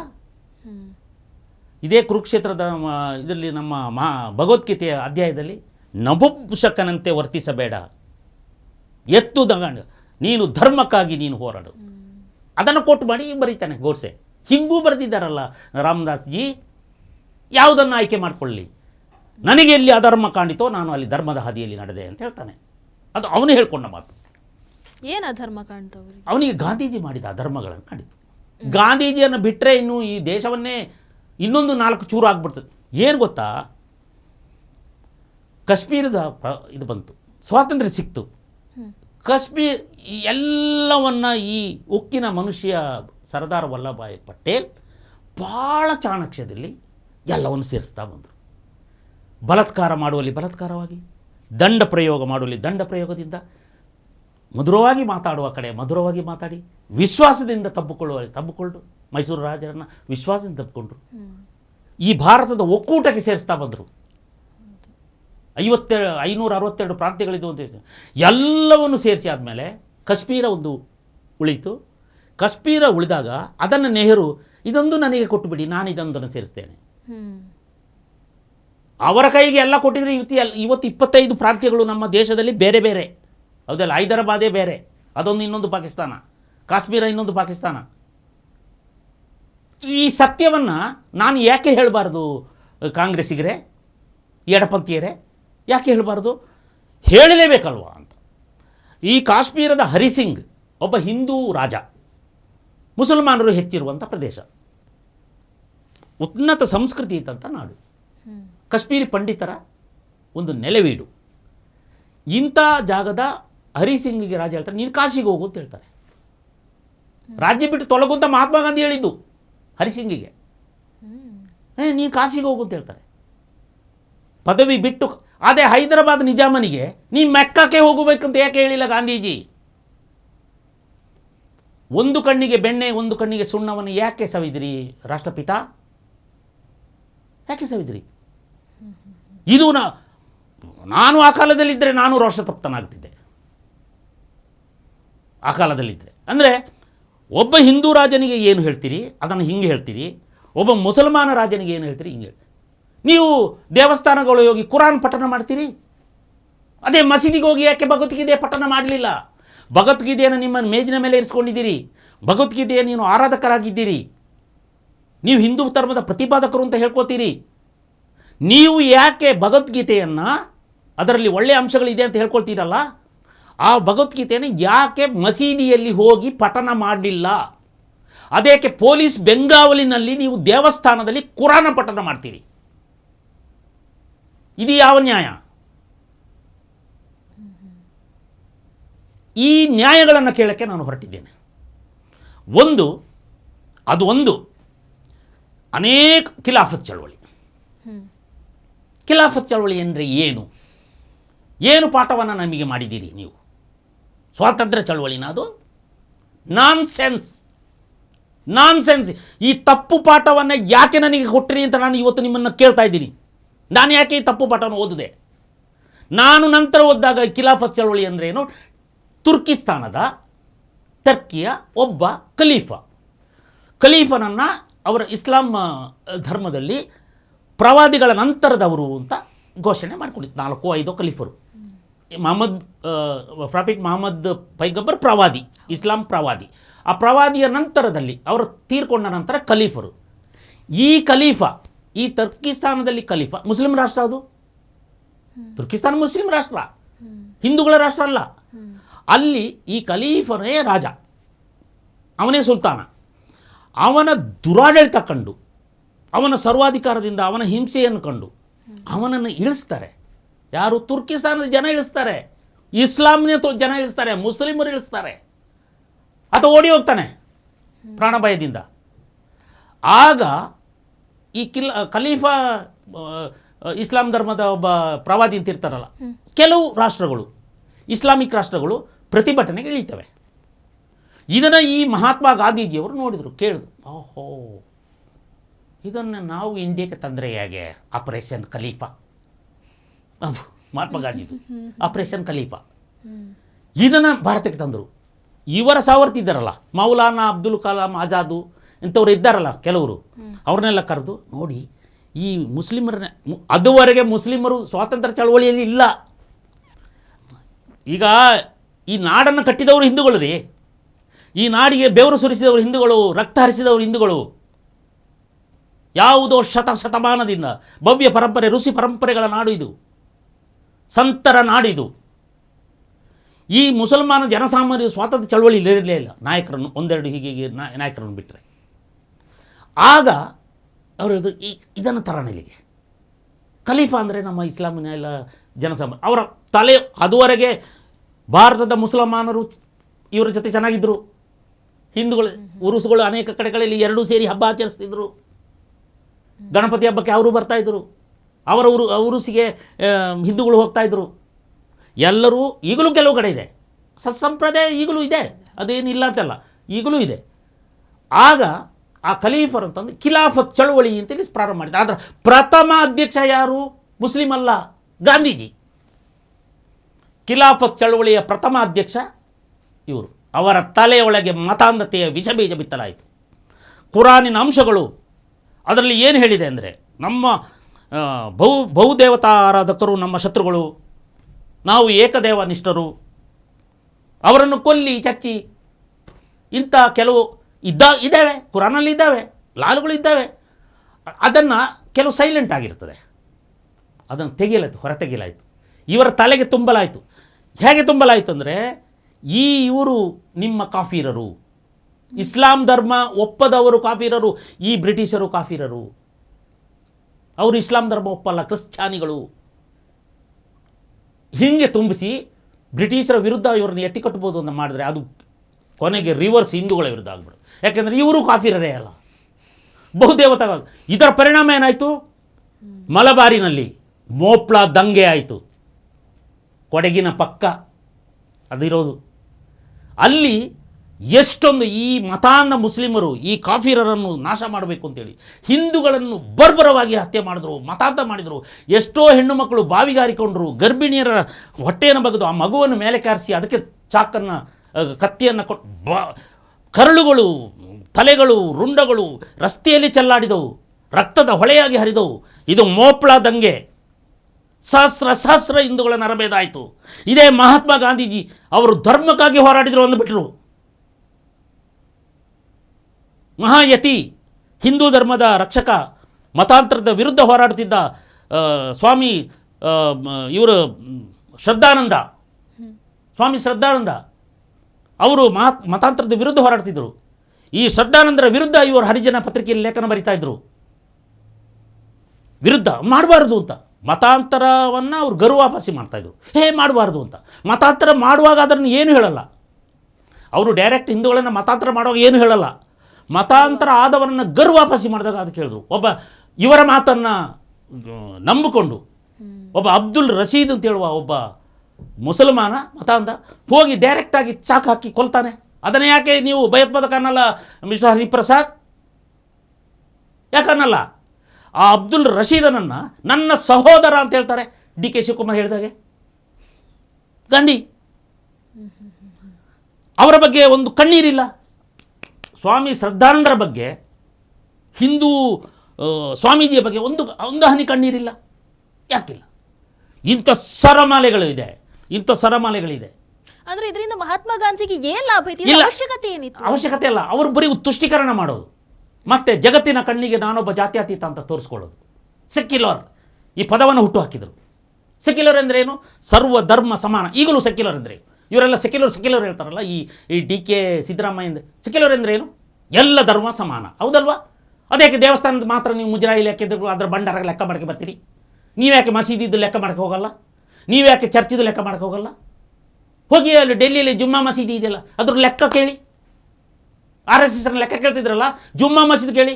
ಸರ್ವ ಧರ್ಮ ಸಮಾನ ಅಂತ ಹೇಳಿದ ಮೇಲೆ ಎಲ್ಲ ಧರ್ಮಗಳು ಒಂದೇ ಅಲ್ವಾ? ಹಿಂದೂ ಧರ್ಮದ ಮಾತ್ರ ಯಾಕೆ ನಿಮ್ಗೆ ಎಲ್ಲ ಸಣ್ಣ ಒಂದು ಮಾರಮ್ಮನ ಗುಡಿಗೂ ಲೆಕ್ಕ ಕೇಳ್ತೀರಿ? ಹಾಗಾದಲ್ಲಿ ದೇಶದಲ್ಲಿರೋ ದೊಡ್ಡ ದೊಡ್ಡ ಮಸೀದಿಗಳಿಗೆ ದುಡ್ಡು ಹಾಕಲ್ವ? ಅಲ್ಲಿ ಯಾರೆಲ್ಲ ದುಡ್ಡು ಹಾಕಿದ್ದಾರೆ? ಏನು ಲೆಕ್ಕ? ಅದೇನು ಸರ್ಕಾರದ ವ್ಯಾಪ್ತಿಗೆ ನೀವು ತಂದಿಲ್ಲ? ಇದು ಯಾವ ಕಾನೂನು? ಎಲ್ಲಿದೆ ಇದರಲ್ಲಿ? ಎಲ್ಲಿದೆ ಇಂಥ ಕಾನೂನು? ಇದನ್ನು ನಾನು ಕೇಳ್ತಾ ಇದ್ದೀನಿ. ಆಗಲಿದ್ದರೆ ಈ ತುಷ್ಟೀಕರಣ. ಕಾಂಗ್ರೆಸ್ ಅಂದರೆ ತುಷ್ಟೀಕರಣ. ಕಾಂಗ್ರೆಸ್ ಅಂದರೆ ದೇಶ ವಿಭಜನೆ. ಕಾಂಗ್ರೆಸ್ ಎಂದರೆ ಸ್ವಾರ್ಥ. ಕಾಂಗ್ರೆಸ್ ಎಂದರೆ ಅಧಿಕಾರ ವ್ಯಾಮೋಹ. ಕಾಂಗ್ರೆಸ್ ಎಂದರೆ ಭಯೋತ್ಪಾದನೆ. ಕಾಂಗ್ರೆಸ್ ಎಂದರೆ ಸಾರ್ವಭೌಮತ್ವಕ್ಕೆ ಧಕ್ಕೆ.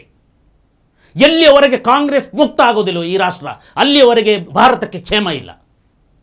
ಕಾಂಗ್ರೆಸ್ಸೇ ದೇಶದ ಮೊದಲ ಶತ್ರು ನನ್ನ ದೃಷ್ಟಿಯಲ್ಲಿ. ಕಾಂಗ್ರೆಸ್ ಭಾರತೀಯರು ಕಟ್ಟಿದ ಸಂಸ್ಥೆ ಅಲ್ಲ, ಬ್ರಿಟಿಷರು ಅವರಿಗೆ ಬೇಕಾದ ಲಾಭಕ್ಕಾಗಿ ಕಟ್ಟಿಕೊಂಡ ಸಂಸ್ಥೆ ಕಾಂಗ್ರೆಸ್. ಈ ಕಾಂಗ್ರೆಸ್ ಒಡೆದು ಅನೇಕ ಚೂರುಗಳಾದವು. ಕಾಂಗ್ರೆಸ್ ಈಗ ಇರೋದು ಇದು ನಿಜವಾಗಿ ಇಂದಿರಾ ಗಾಂಧಿ ಕಟ್ಟಿಕೊಂಡಾಗ ಹಸುಗುರ್ತು ಚಿಹ್ನೆ ಇತ್ತಲ್ಲ ನಿಮ್ಮದು, ಯಾಕೆ ಈಗ ಆ ಚಿಹ್ನೆ ಇಲ್ಲ?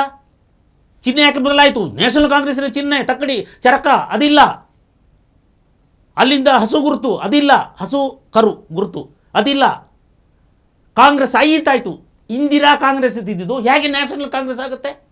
ಯಾವಾಗ ಆಗ್ಬಿಡ್ತದು ನ್ಯಾಷನಲ್ ಕಾಂಗ್ರೆಸ್? ಸ್ವಾತಂತ್ರ್ಯಕ್ಕಾಗಿ ಹುಟ್ಟಿದ ಪಕ್ಷ ಯಾವುದು?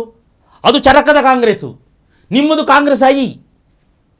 ಹೌದು, ನಮ್ದು ನೀವು ಈ ಟೋಪಿಯನ್ನು ನಮ್ಮ ಯಾರ್ಯಾರ ತಲೆ ಎಷ್ಟೆಷ್ಟು ಸೈಜ್ ಇದೆ ನೋಡಿ ನೋಡಿ ಹಾಕಿದ್ದೀರಿ ನೀವು. ಕಾರ್ಯಕ್ರಮ ತಲೆ ಇಷ್ಟು ಸೈಜು, ಅದು ನಮ್ಮ ಕ್ಯಾಮರಾಮ್ಯಾನ್ ಸಲ ಸ್ವಲ್ಪ ದಪ್ಪ, ಅವ್ರಿಗೆ ಗೊತ್ತು ಅಷ್ಟು. ನೋಡಿ ನೋಡಿ ಕ್ಯಾಪನ್ನು ಹಾಕಿದ್ದೀರಿ, ಈಗಲೂ ಹಾಕ್ತಾ ಇದ್ದೀರಿ. ಟೋಪಿ ಹಾಕ್ಕೊಂಡೇ ಕೂತು ಬಿಟ್ಟಿದ್ದೀರಿ ದರ್ಜಿಗಳು ನೀವು. ಇದನ್ನು ಖಂಡಿಸ್ಬೇಕಲ್ವಾ? ಯಾರಿಗೆ ಹೇಳ್ತೀರಿ ನೀವು? ಲೆಕ್ಕ ಕೇಳ್ತೀರಿ ಆರ್ ಎಸ್ ಎಸ್ದು? ಆರ್ ಎಸ್ ಎಸ್ ಒಂದು ವಿಚಾರ, ಒಂದು ಗುಂಪು, ಅದರ ಅಂಡರ್ನಲ್ಲಿ ಒಂದು 75 ಸಂಸ್ಥೆಗಳಿದೆ, ಟ್ರಸ್ಟ್. ಯಾವುದೇ ಆರ್ ಎಸ್ ಎಸ್ನ ಕಟ್ಟಡ ಆರ್ ಎಸ್ ಎಸ್ನ ಹೆಸರಲ್ಲಿಲ್ಲ, ಜನಜಾಗರಣ ಟ್ರಸ್ಟಿನ ಹೆಸರಿನಲ್ಲಿದೆ. ಟ್ರಸ್ಟ್ ಅಂದಮೇಲೆ ಅಕೌಂಟಿಗೆ ಬರ್ತದಲ್ವಾ? ಒಂದು ಕಟ್ಟಡ ಕಟ್ಟುವಾಗ ಅಕೌಂಟಿಗೆ ಬರ್ತಲ್ಲ, ಟ್ಯಾಕ್ಸ್ ಹೋಯ್ತಲ್ಲ ಸರ್ಕಾರಕ್ಕೆ. ಇನ್ನೇನು ಕೇಳ್ತೀರಿ? ಗೊತ್ತಿದೆಯಾ ಆರ್ ಎಸ್ ಎಸ್ ಬಗ್ಗೆ? ಶಾಖೆಗೆ ಹೋಗಿದ್ದೀರಾ ಯಾವುದಾದ್ರೂ? ದೂರದಲ್ಲಿ ನಿಂತ್ಕೊಂಡು ನೋಡಿ ಮಾತಾಡೋದಕ್ಕೆ ನಿಮಗೂ ಅದಕ್ಕೇನು ಸಂಬಂಧ? ಅದೊಂದು ವಿಚಾರಪ್ಪ. 100 ಜನ ಸೇರಿಕೊಂಡ್ರು ಒಂದು ವಿಚಾರ ಮಾಡಿದರು, ದೇಶಭಕ್ತಿಗಾಗಿ ನಾವು ಹೋರಾಡೋಣ. 100 ಇದ್ದಿದ್ದು ಕೋಟಿ ಆಯಿತು, ಕಟ್ಟಿದ್ದು 100 ವರ್ಷ ಆಯಿತು.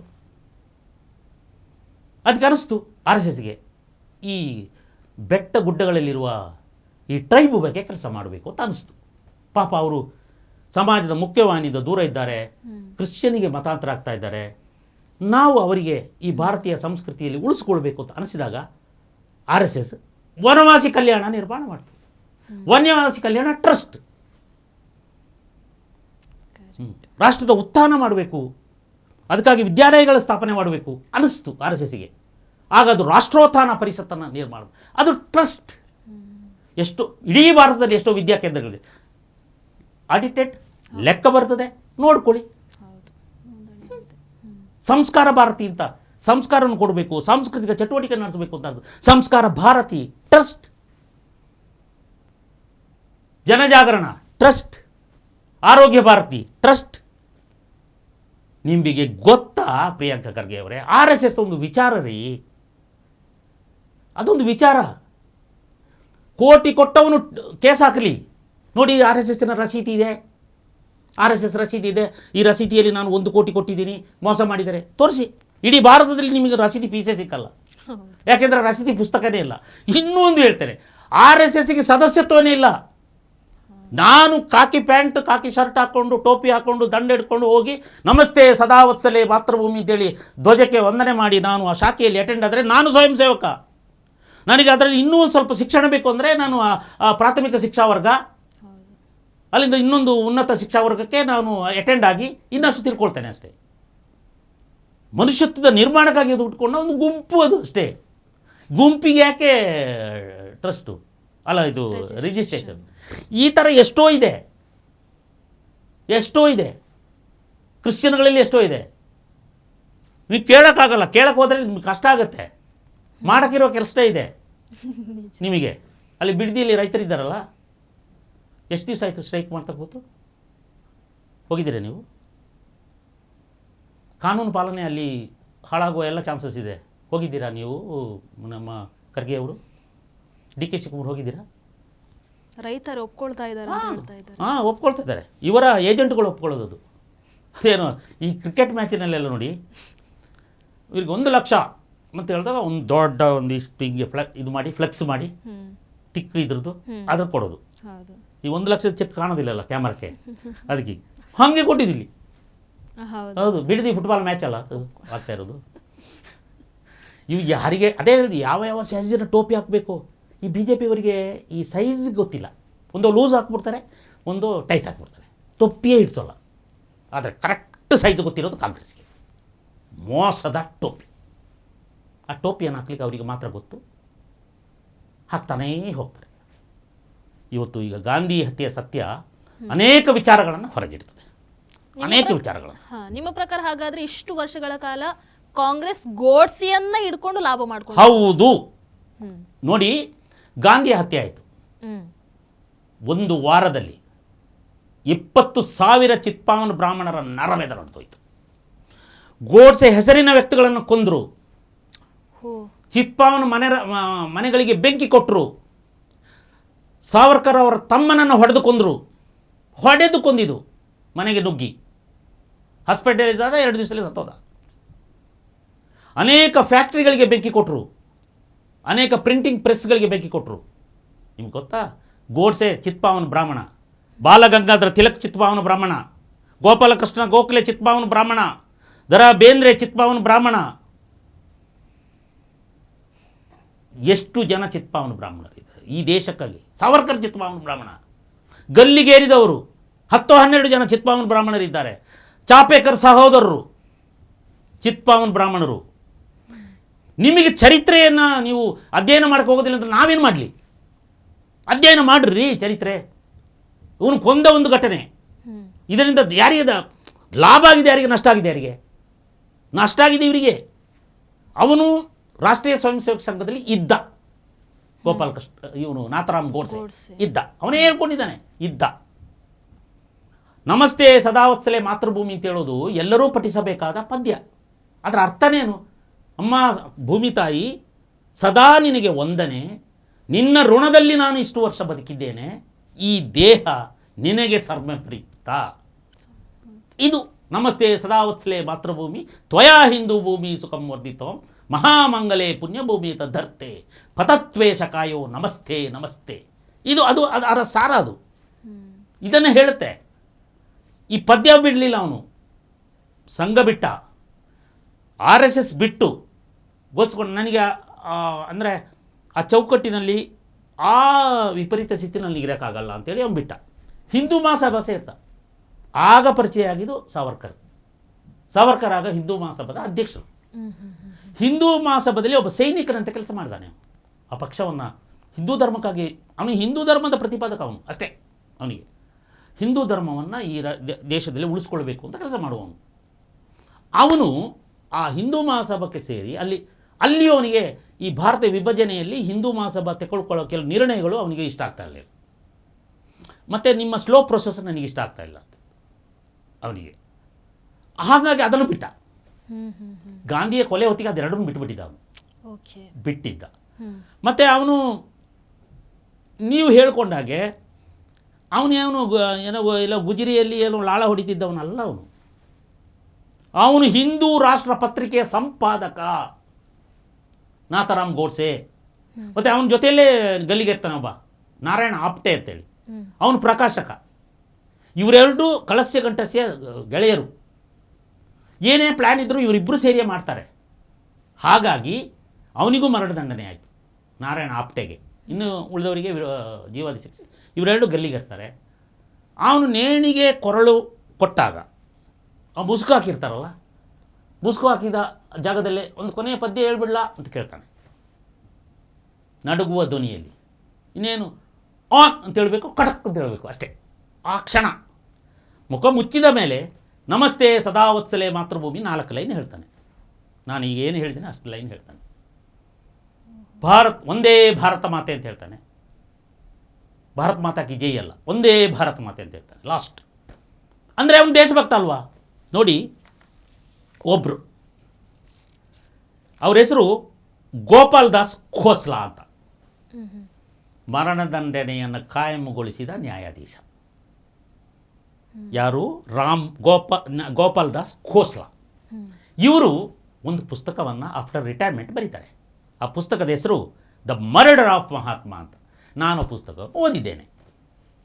ದ ಮರ್ಡರ್ ಆಫ್ ಮಹಾತ್ಮ ಅಂತೇಳಿ ಪುಸ್ತಕ ಬರೀತಾರೆ. ಆ ಪುಸ್ತಕದಲ್ಲಿ ಪುಸ್ತಕದ 338ನೇ ಪುಟದಲ್ಲಿ ಅವರು ಬರೆದಿದ್ದನ್ನು ಓದ್ಬಿಡ್ಲಾ ಮೇಡಮ್? ಎಲ್ಲರೂ ಕೇಳಿಸ್ಕೊಳ್ಳಿ. ವಿಶೇಷವಾಗಿ ಪ್ರಿಯಾಂಕಾ ಖರ್ಗೆ ಮತ್ತು ಕಾಂಗ್ರೆಸ್ಸಿನ ಈಗಿನ ಅಧ್ಯಕ್ಷರು, ಕಾಂಗ್ರೆಸ್ ಐನ ಅಧ್ಯಕ್ಷರಾದ, ಇಂದಿರಾ ಕಾಂಗ್ರೆಸ್ಸಿನ ಅಧ್ಯಕ್ಷರಾದ ಹರಿಪ್ರಸಾದ್ ಅವರು ಕೇಳಿಸ್ಕೊಳ್ಬೇಕು. ಇನ್ನು ಸಿದ್ದರಾಮಯ್ಯ ಹೇಳಲ್ಲ, ಯಾಕೆಂದರೆ ಅವರು ಬೇರೆ ಪಕ್ಷದಿಂದ ಬಂದವರು. ನಿಜವಾಗಿ ಅವ್ರಿಗೆ ಕಾಂಗ್ರೆಸ್ ಮೇಲೆ ಪ್ರೀತಿ ಇಲ್ಲ. ಕಾಂಗ್ರೆಸ್ಸನ್ನು ಸರ್ವನಾಶ ಮಾಡೋದೇ ಅವರ ಗುರಿ. ಇದು ನೆಕ್ಸ್ಟ್. ಯಾಕೆಂದರೆ ಅವರು ಕಾಂಗ್ರೆಸ್ನವರಲ್ಲ, ಅವ್ರಿಗೆ ಒಳಗೆ ದೇವೇಗೌಡರ ಮೇಲೆ ಪ್ರೀತಿ ಇದೆ. ಮೂಲವನ್ನು ಬರೆಯೋದಿಲ್ಲ ಅವರು. ಯಾಕೆಂದರೆ ಯಡಿಯೂರಪ್ಪನವರು ಕೆಲವು ನಡೆಯಿಂದ ಅವ್ರಿಗೆ 2 ಸರಿ ಮುಖ್ಯಮಂತ್ರಿ ಆದರು, ಒಂದು ಸರಿ KC. ಹಾಗಾಗಿ 2 ಫೋಟೋವನ್ನು ಇಟ್ಕೊಳ್ಬೇಕು, ದೇವೇಗೌಡರದ್ದು ಯಡಿಯೂರಪ್ಪಂದು. ಮುಖ್ಯಮಂತ್ರಿ ಆಗಲಿಕ್ಕೆ ಇವರಿಬ್ಬರೇ ಕಾರಣ, ಕಾಂಗ್ರೆಸ್ ಅಲ್ಲ. ಪುಸ್ತಕದ 338ರಲ್ಲಿ ಅವ್ರು ಬರೀತಾರೆ, ಪ್ರೇಕ್ಷಕ ವರ್ಗದ ಜನರಿಗೆ ನಾಥೂರಾಮ್ ಗೋಡ್ಸೆಯ ವ್ಯಕ್ತಿತ್ವವೇ ಒಂದು ಆಕರ್ಷಕ ವಿಷಯವಾಗಿತ್ತು.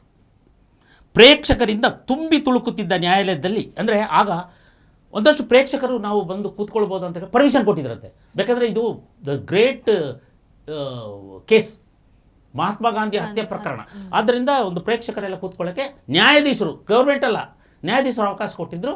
ಅಂದರೆ ಅಲ್ಲಿರುವಂಥ ಸ್ಪೇಸಲ್ಲಿ ಕಿಕ್ಕಿರಿದು ತುಂಬಿದ್ರಂತೆ ಪ್ರೇಕ್ಷಕ ವರ್ಗ. ನ್ಯಾಯಾಲಯದಲ್ಲಿ ಪ್ರೇಕ್ಷಕರಿಂದ ತುಂಬಿ ತುಳುಕುತ್ತಿದ್ದ ನ್ಯಾಯಾಲಯದಲ್ಲಿ ಎಷ್ಟೊಂದು ಭಾವಾವೇಶ ಇತ್ತೆಂಬುದರ ಸುಳಿವು ಕೆಲವು ಬಾರಿ ಜನಸಮುದಾಯದ ಶ್ವಾಸೋಚ್ಛ್ವಾಸದಿಂದ ಹೇಳೋದು ಇದರಿಂದ ಅಥವಾ ಒತ್ತಿ ಹಿಡಿಯಲ್ಪಟ್ಟ ಧ್ವನಿಯಿಂದ ಉಂಟಾಗುತ್ತಿತ್ತು. ಅವರ ಅಶ್ರುಪೂರಿತ ಕಣ್ಣುಗಳು ಅಥವಾ ಹರಿಯುತ್ತಿದ್ದ ಕಣ್ಣೀರು ಕಾಣಿಸ್ತಿತ್ತು. ಗಾಂಧೀಜಿ ಸತ್ತದಕ್ಕಲ್ಲ, ಇವನು ಮಾತಾಡ್ತಿರುವ ಇವನ ಸಾಕ್ಷ್ಯಾಧಾರಗಳಿಗೆ. ಅಲ್ಲಿ ನೆರೆದಿದ್ದ ಪ್ರೇಕ್ಷಕ ವರ್ಗವನ್ನೇ ನ್ಯಾಯದಾನ ಅಥವಾ ತೀರ್ಪು ನೀಡಲು ನಿಯಮಿಸಿದ್ದರೆ ಅವರು ನಾಥೂರಾಮನು ನಿರ್ದೋಷಿಯಾಗಿದ್ದೇನೆ ಎಂಬ ನಿರ್ಣಯವನ್ನು ಪ್ರಚಂಡ ಬಹುಮತದಿಂದ ನೀಡುತ್ತಿದ್ದರು ಎಂಬುದರಲ್ಲಿ ನನಗೆ ಯಾವುದೇ ಸಂದೇಹವಿಲ್ಲ ಅಂತ ಬರೆದವರು ಒಬ್ಬ ಜಡ್ಜ್. ಯಾವ ನಾಥೂರಾಮನಿಗೆ ಮರಣದಂಡನೆಯನ್ನು ಕೊಟ್ಟರೋ, ಕಾಯಂ ಮಾಡಿದರೋ ಉನ್ನತ ನ್ಯಾಯಾಲಯದ ಇದೇ ಗೋಪಾಲ್ ದಾಸ್ ಖೋಸ್ಲಾ ಅಂತ ಹೇಳುವ ನ್ಯಾಯಾಧೀಶ ಹೇಳಿದ ಮಾತು. ಇವರು ಈಗ ಹೇಳಿರಬಾರ್ದು ಅಡ್ಡಂಡ ಕಾರ್ಯಪ ಯಾವ ಲೆಕ್ಕ? ಯಾವ ಲೆಕ್ಕ? ಈ ಸತ್ಯವನ್ನು ತಿಳಿಸಬೇಕಾದ್ದು ಯಾರ ಜವಾಬ್ದಾರಿ? ಒಬ್ಬ ಕಾನ್ಸ್ಟಿಟ್ಯೂಷನ್ ನಂಬಿರುವ, ನೀವು ಪದೇ ಪದೇ ಸಂವಿಧಾನ ಅದೇ ಸಂವಿಧಾನವನ್ನು ನಂಬಿರುವ, ಅದೇ ಸಂವಿಧಾನವನ್ನು ಪೂಜಿಸುವ, ಅದೇ ಸಂವಿಧಾನವನ್ನು ಬರೆದ ಅಂಬೇಡ್ಕರ್ ಬಗ್ಗೆ ನಾಟಕ ಮಾಡಿರುವ ನನಗೆ ಹಕ್ಕಿಲ್ಲವೇನು? ಹಕ್ಕಿದೆಯಲ್ವ? ಮಾಡ್ತೀನಿ ಅದನ್ನು, ಇಂಥದನ್ನೆಲ್ಲ ತೆರೆದಿರ್ತೀನಿ. ನೀವು the murder of Mahatma Gopal Das Khosla ಪುಸ್ತಕವನ್ನು ದಯವಿಟ್ಟು ಕಾಂಗ್ರೆಸ್ ಐನ ಹರಿಪ್ರಸಾದ್ ಅವರು, ಪ್ರಿಯಾಂಕ ಖರ್ಗೆ ಅವರು, ಮಹಾಜ್ಞಾನಿ ಪ್ರಿಯಾಂಕ ಅವ್ರಿಗೆ ತರಿಸ್ಕೊಂಡು ಓದಿ. ಯಾಕೆ ಓದಬಾರ್ದು ನೀವು? ಆಗ ಯಾರು ಭಯೋತ್ಪಾದಕ ಅಂತ ಗೊತ್ತಾಗುತ್ತೆ. ನೋಡಿ, ಅವನು ಬರ್ಕೊಳ್ತಾನೆ, ನಾನು ಯಾಕೆ ಗಾಂಧಿಯನ್ನು ಕೊಂದೆ? ದುಡುಕಿ ನಿರ್ಧಾರ ಮಾಡಿಲ್ಲ. ಇದಕ್ಕಾಗಿ ಅನೇಕ ದಿನಗಳ ಕಾಲ ಬರೀ ಪ್ರತಿಭಟನೆ ಮಾಡೋಕ್ಕೆ ಯೋಚಿಸಿದ್ದೆ. ಪ್ರತಿಭಟನೆಯಿಂದ ಯಾವುದೇ ಆಗ್ತಾ ಇಲ್ಲ. ಯಾಕೆಂದರೆ ಆ ವ್ಯಕ್ತಿತ್ವ ಬೆಳೆಸ್ಕೊಂಡಿದ್ರು, ನಾವೆಲ್ಲ ಕಾಂಜಿ ಪೀಂಜಿಗಳಾಗಿಬಿಟ್ಟಿದ್ವಿ. ನನ್ನ ಹಿಂದೂ ರಾಷ್ಟ್ರ ಪತ್ರಿಕೆಯಲ್ಲಿ ಬರೆದದ್ದು ಅವರ ಈ ಗಟ್ಟಿ ಚರ್ಮಕ್ಕೆ ತಾಗ್ತಾ ಇರಲಿಲ್ಲ. ಅವರು ಹರಿಜನ ಪತ್ರಿಕೆಯಲ್ಲಿ ಏನು ಬರೆದ್ರು ಅದೇ ವೇದವಾಕ್ಯ. ಹಾಗಾಗಿ ಈ ನಿರ್ಧಾರಕ್ಕೆ ಬಂದೆ ಅಂತ ಹೇಳ್ತಾನೆ. ಅದು ಯಾಕೆ? ಕೊನೆಯ ಕ್ಷಣ ಇಷ್ಟೆಲ್ಲ ಘಟನೆಗಳಿದೆಯಲ್ಲ, ಖಿಲಾಫತ್ ಚಳವಳಿಯಿಂದ ಹಿಡಿದು ಅವ್ರು ಹೇಳ್ತಾರೆ, ಯಾವುದು ಒಂದು ಚಳವಳಿ ಕರೆ ಕೊಟ್ಟಿದ್ರು ಅವರು. ಅದರಲ್ಲಿ ಕ್ವಿಟ್ ಇಂಡಿಯಾ, ಅದಕ್ಕಿಂತ ಮೊದಲು ಅಸಹಕಾರ ಚಳವಳಿ, ಗಾಂಧಿ ಅಸಹಕಾರ ಚಳವಳಿ ಕರೆ ಕೊಟ್ಟರು. ಇಡೀ ಇಂಡಿಯಾ ಅಸಹಕಾರ ಚಳವಳಿಗೆ ತೆರಕೊಳ್ತು. ಅಸಹಕಾರ ಚಳವಳಿ ಹೇಗೆ ನಡೀತಿ ಅಂದರೆ, ರೈಲುಗಳಿಗೆ ನುಗ್ಗಿ ಲೂಟಿ, ಎಲ್ಲ ಬೆಂಕಿ. ಹರಿಯಾಣದ ಒಂದು ಪೊಲೀಸ್ ಸ್ಟೇಷನ್ಗೆ 22 ಪೊಲೀಸರನ್ನು ಸಜೀವ ಕೊಂದರು. ಜೀವಿತ ಪೊಲೀಸ್ ಸ್ಟೇಷನ್ಗೆ ಬೆಂಕಿ ಕೊಟ್ಟಾಗ 22 ಪೊಲೀಸರು ಅದರೊಳಗೆ ಸಿಕ್ಕಾಕೊಂಡು ಸತ್ತು ಹೋದರು. ಇದು ಯಾವ ರೀತಿಯ ಹಿಂಸೆ? ಇದು ಯಾವ ಹಿಂಸಾ ಹೋರಾಟ? ಅಸಹಕಾರ ಚಳವಳಿ ನಥಿಂಗ್ ಬಟ್ ಹಿಂಸೆ. ಮತ್ತು ಅವರ ಚಳವಳಿಗಳೆಲ್ಲವೂ ಹಿಂಸೆಯೇ. ಬಾಯಲ್ಲಿ ಅಹಿಂಸೆ, ಇಲ್ಲಿ ಹಿಂದೂಗಳ ನರಮೇಧ. ನೋಡಿ ಅದು ಎಲ್ಲಿಗೆ ತಲುಪ್ತು ಅಂದರೆ, ಪಾಕಿಸ್ತಾನದಿಂದ ಮುಂಡಗಳನ್ನು ಕತ್ತರಿಸಿಕೊಂಡ ದೇಹಗಳು 25 ಬೋಗಿಗಳಲ್ಲಿ ತುಂಬಿ ಬರ್ತಾ ಇತ್ತು. ಅದು ಎಷ್ಟೋ ಟ್ರೈನ್ಗಳು, ನಮ್ಮ ನಾಟಕ ಅದರಿಂದ ಪ್ರಾರಂಭ ಆಗುತ್ತೆ.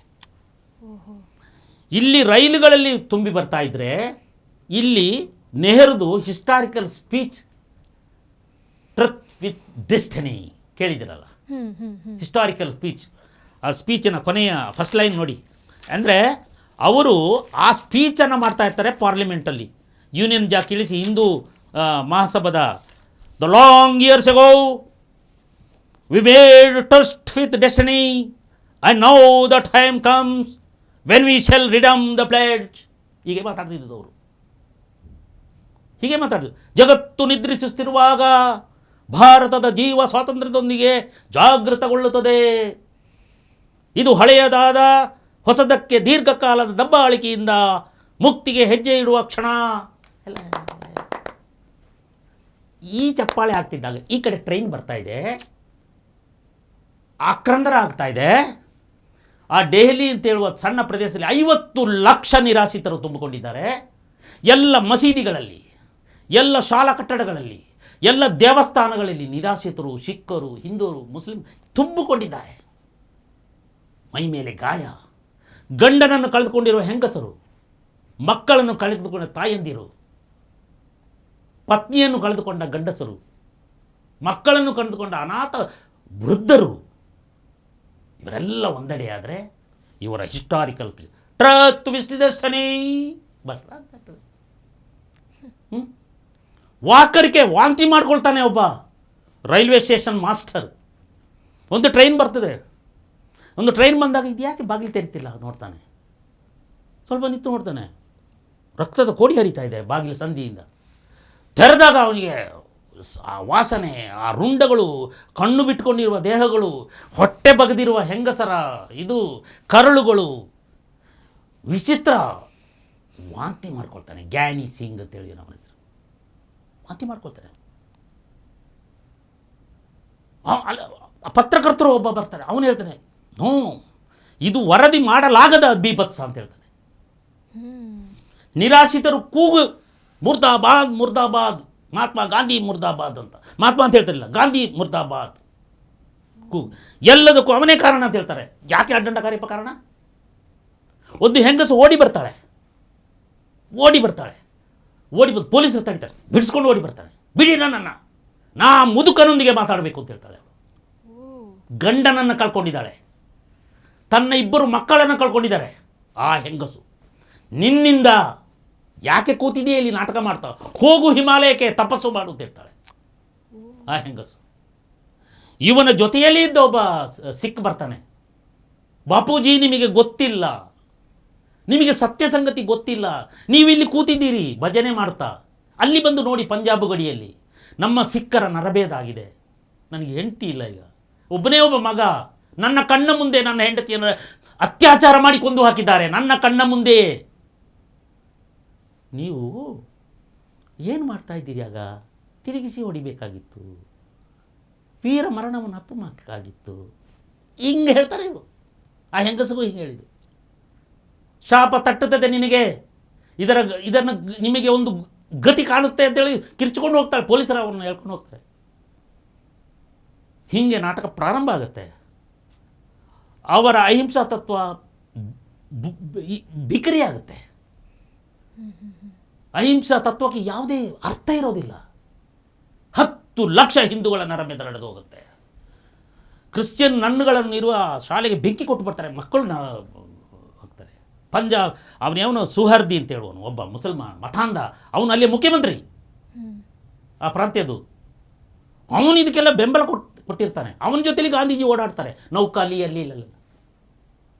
ಬರೀ ಮುಸಲ್ಮಾನರಿಗೆ ತೊಂದರೆ ಆದಾಗ ಧಾವಿಸ್ತಾರೆ.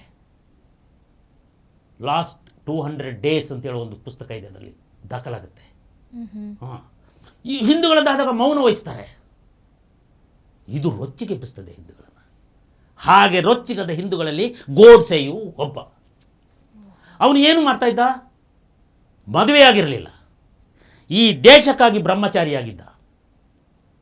34-36 ಇಯರ್ಸ್ ಓಲ್ಡ್ ಮ್ಯಾನ್. ಅವನು ಪಂಡಿತ ನಾಥರಾಮ್ ಅಂತ ಕರೀತಾ ಇದ್ರು. ಅವನನ್ನು ಗ್ಲೋರಿಫೈ ಮಾಡ್ತಾ ಇಲ್ಲ, ನಾನು ಇರೋದನ್ನೇ ಹೇಳ್ತೇನೆ ಅಷ್ಟೇ. ಅವನು ಹಿಂದೂ ರಾಷ್ಟ್ರ ಪತ್ರಿಕೆ ನಡೆಸ್ತಾ ಇದ್ದ. ಆ ಪತ್ರಿಕೆ ಅವನಿಗೆ ಆಗಲ್ಲ, ನಾವೆಲ್ಲ ಸೇರಿ ಅವರಿಗೆ ಪ್ರತಿಭಟನೆ ಮಾಡೋಣ, ಕಪ್ಪು ಬೆಳೆಗೋಣ, ಆಶ್ರಮಕ್ಕೆ ನುಗ್ಗೋಣ ಅಂತ ಪ್ಲ್ಯಾನ್ ಮಾಡ್ತಾ ಇದ್ದಿದ್ದವರು. ಅಷ್ಟೊತ್ತಿಗೆ ಅವನೊಬ್ಬ ಬಾಂಬ್ ಹಾಕ್ಬಿಡ್ತಾನೆ. ಇವನ್ನೆಲ್ಲ ಯಾರು ಸುಮ್ಮ ಕಾಯ್ತಿದ್ದು? ಫಸ್ಟ್ ನೆಹರು ಕಾಯ್ತಿದ್ದಿರ್ಬೋದೇನೋ, ನನಗೆ ಗೊತ್ತಿಲ್ಲ. ಗಾಂಧೀಜಿಯನ್ನು, ಯಾಕೆಂದರೆ ಭಾಳ ಕ್ರೂಷಿಯಲ್ ಆದ ಒಂದು ಸಂಗತಿ ನಡೀತದೆ. ಪಟೇಲರು ಗೃಹ ಮಂತ್ರಿ. ಓಕೆ, ಹೌದು, 1948. ನೀವು ಇದು ಮಹಾತ್ಮ ಗಾಂಧಿ ಅವರ ಹತ್ಯೆಗೂ ಸರ್ದಾರ್ ವಲ್ಲಭಭಾಯಿ ಪಟೇಲ್ ಹೌದು ನೆಹರು ಭಾಳ ನಿಕಟ ಸಂಬಂಧ ಇದೆ. ಏನಂದರೆ 1948 ಜನವರಿ 20ರ ಆಸುಪಾಸು, ಜನವರಿ 20ಕ್ಕೆ ಒಬ್ಬ ಪಾಹ್ವಾ ಅಂತ ಹೆಸರು ಒಂದು ಯುವಕ, ಅವನು ಒಂದು ನಾಡ ಬಾಂಬ್ ಹಾಕ್ಬಿಡ್ತಾನೆ ದೂರದಲ್ಲಿ. ಗೊತ್ತಿಲ್ಲ ಅವನಿಗೆ ಕೊಲ್ಲಬೇಕು ಅನ್ನೋ ಚಕಚಕಿತಿಲ್ಲ ಅವರಿಗೆಲ್ಲ ಎಲ್ಲೋ ಹಾಕ್ಬಿಟ್ಟು ಅದೆಲ್ಲೋ ಒಂದು ಡಬಾರ್ದ ಬ್ಲಾಸ್ಟ್ ಆಗಿಬಿಡ್ತದೆ ಆಶ್ರಮದಿಂದ ದೂರ. ಓ ಇವರಿಗೆ ಜೀವ ಹತ್ಯೆ ಇದೆ, ಇವರಿಗೆ ಹತ್ಯೆ ಇದಿದೆ, ಅಲರ್ಟ್ ಆಗ್ತಾರೆ ಎಲ್ಲರೂ. ಇವರು 20ನೇ ತಾರೀಕು ನಾವು ಆಶ್ರಮಕ್ಕೆ ನುಗ್ಗಿ ಪ್ರತಿಭಟನೆ ಮಾಡೋಣ ಅಂತೇಳಿ ಈ ಗೋಡ್ಸೆ ಆ್ಯಂಡ್ ಕಂಪನಿ, ಈ ನಾರಾಯಣ ಆಪ್ಟೆ ಅವರಿಗೆ ಒಂದು 4-5 ಗೆಳೆಯರು ಸೇರ್ಕೊಂಡು ಪ್ಲ್ಯಾನ್ ಮಾಡ್ತಾರೆ. ಈ 20ನೇ ಬಾಂಬ್ ಹಾಕ್ಬಿಡ್ತಾರಲ್ಲ, ಅವನು ಪ್ರೋಗ್ರಾಮ್ ಫ್ಲಾಪ್. ಅಲ್ಲಿ ಇನ್ನು ಹೋಗೋಕ್ಕಾಗಲ್ಲ.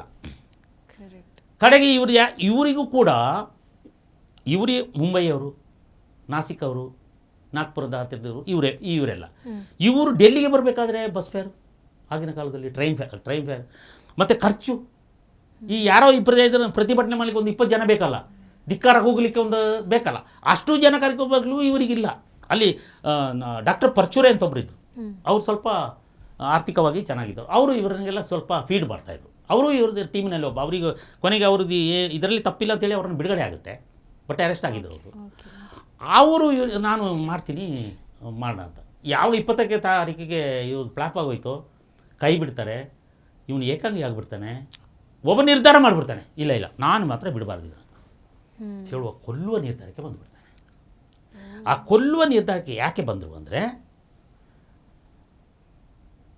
ಪಾಕಿಸ್ತಾನ ಸ್ವಾತಂತ್ರ್ಯ ತಿಕ್ಕ ಒಂದೇ ತಿಂಗಳಲ್ಲಿ ಕಾಶ್ಮೀರಕ್ಕೆ ಅಟ್ಯಾಕ್ ಮಾಡುತ್ತೆ. ಕಾಶ್ಮೀರಕ್ಕೆ ಅಟ್ಯಾಕ್ ಮಾಡಿ ಅದರ ಈಗೇನು ನಾವು ಹಿಂಗೆಲ್ಲ ಬಿಡಿಸ್ಕೊಂಡಿದ್ದೀವಿ ಅಲ್ಲ, ಇಲ್ಲ, POK ಇರೋದು ಅದು, ಅದರ ತಲೆನೇ ಇಲ್ಲ. ಕಾಶ್ಮೀರದ ಹೀಗೆ ಚಂದದ ಕೋಳಿ ಥರ ಇರುವ ತಲೆ ಇಲ್ಲ, ಅದು ಅರ್ಧ ಕಟ್ಟದು, ಅದು POK, ಪಾಕ್ ಆಕ್ಯುಪೈಡ್ ಕಾಶ್ಮೀರ್. ಅದನ್ನು ಹಿಡ್ಕೊಂಡ್ಬಿಡ್ತಾರೆ. ಹಿಡ್ಕೊಂಡು ಈ ಜವಾಹರ್ಲಾಲ್ ನೆಹರು ಕಾರಣಕ್ಕಾಗಿ ಅದನ್ನು ತೆರವು ಮಾಡೋಕ್ಕಾಗಲಿಲ್ಲ. ಪಟೇಲ್ ಹೇಳ್ತಾರೆ, ಬಗ್ ಬಡಿಯೋಣ ಬಿಡ್ರಿ.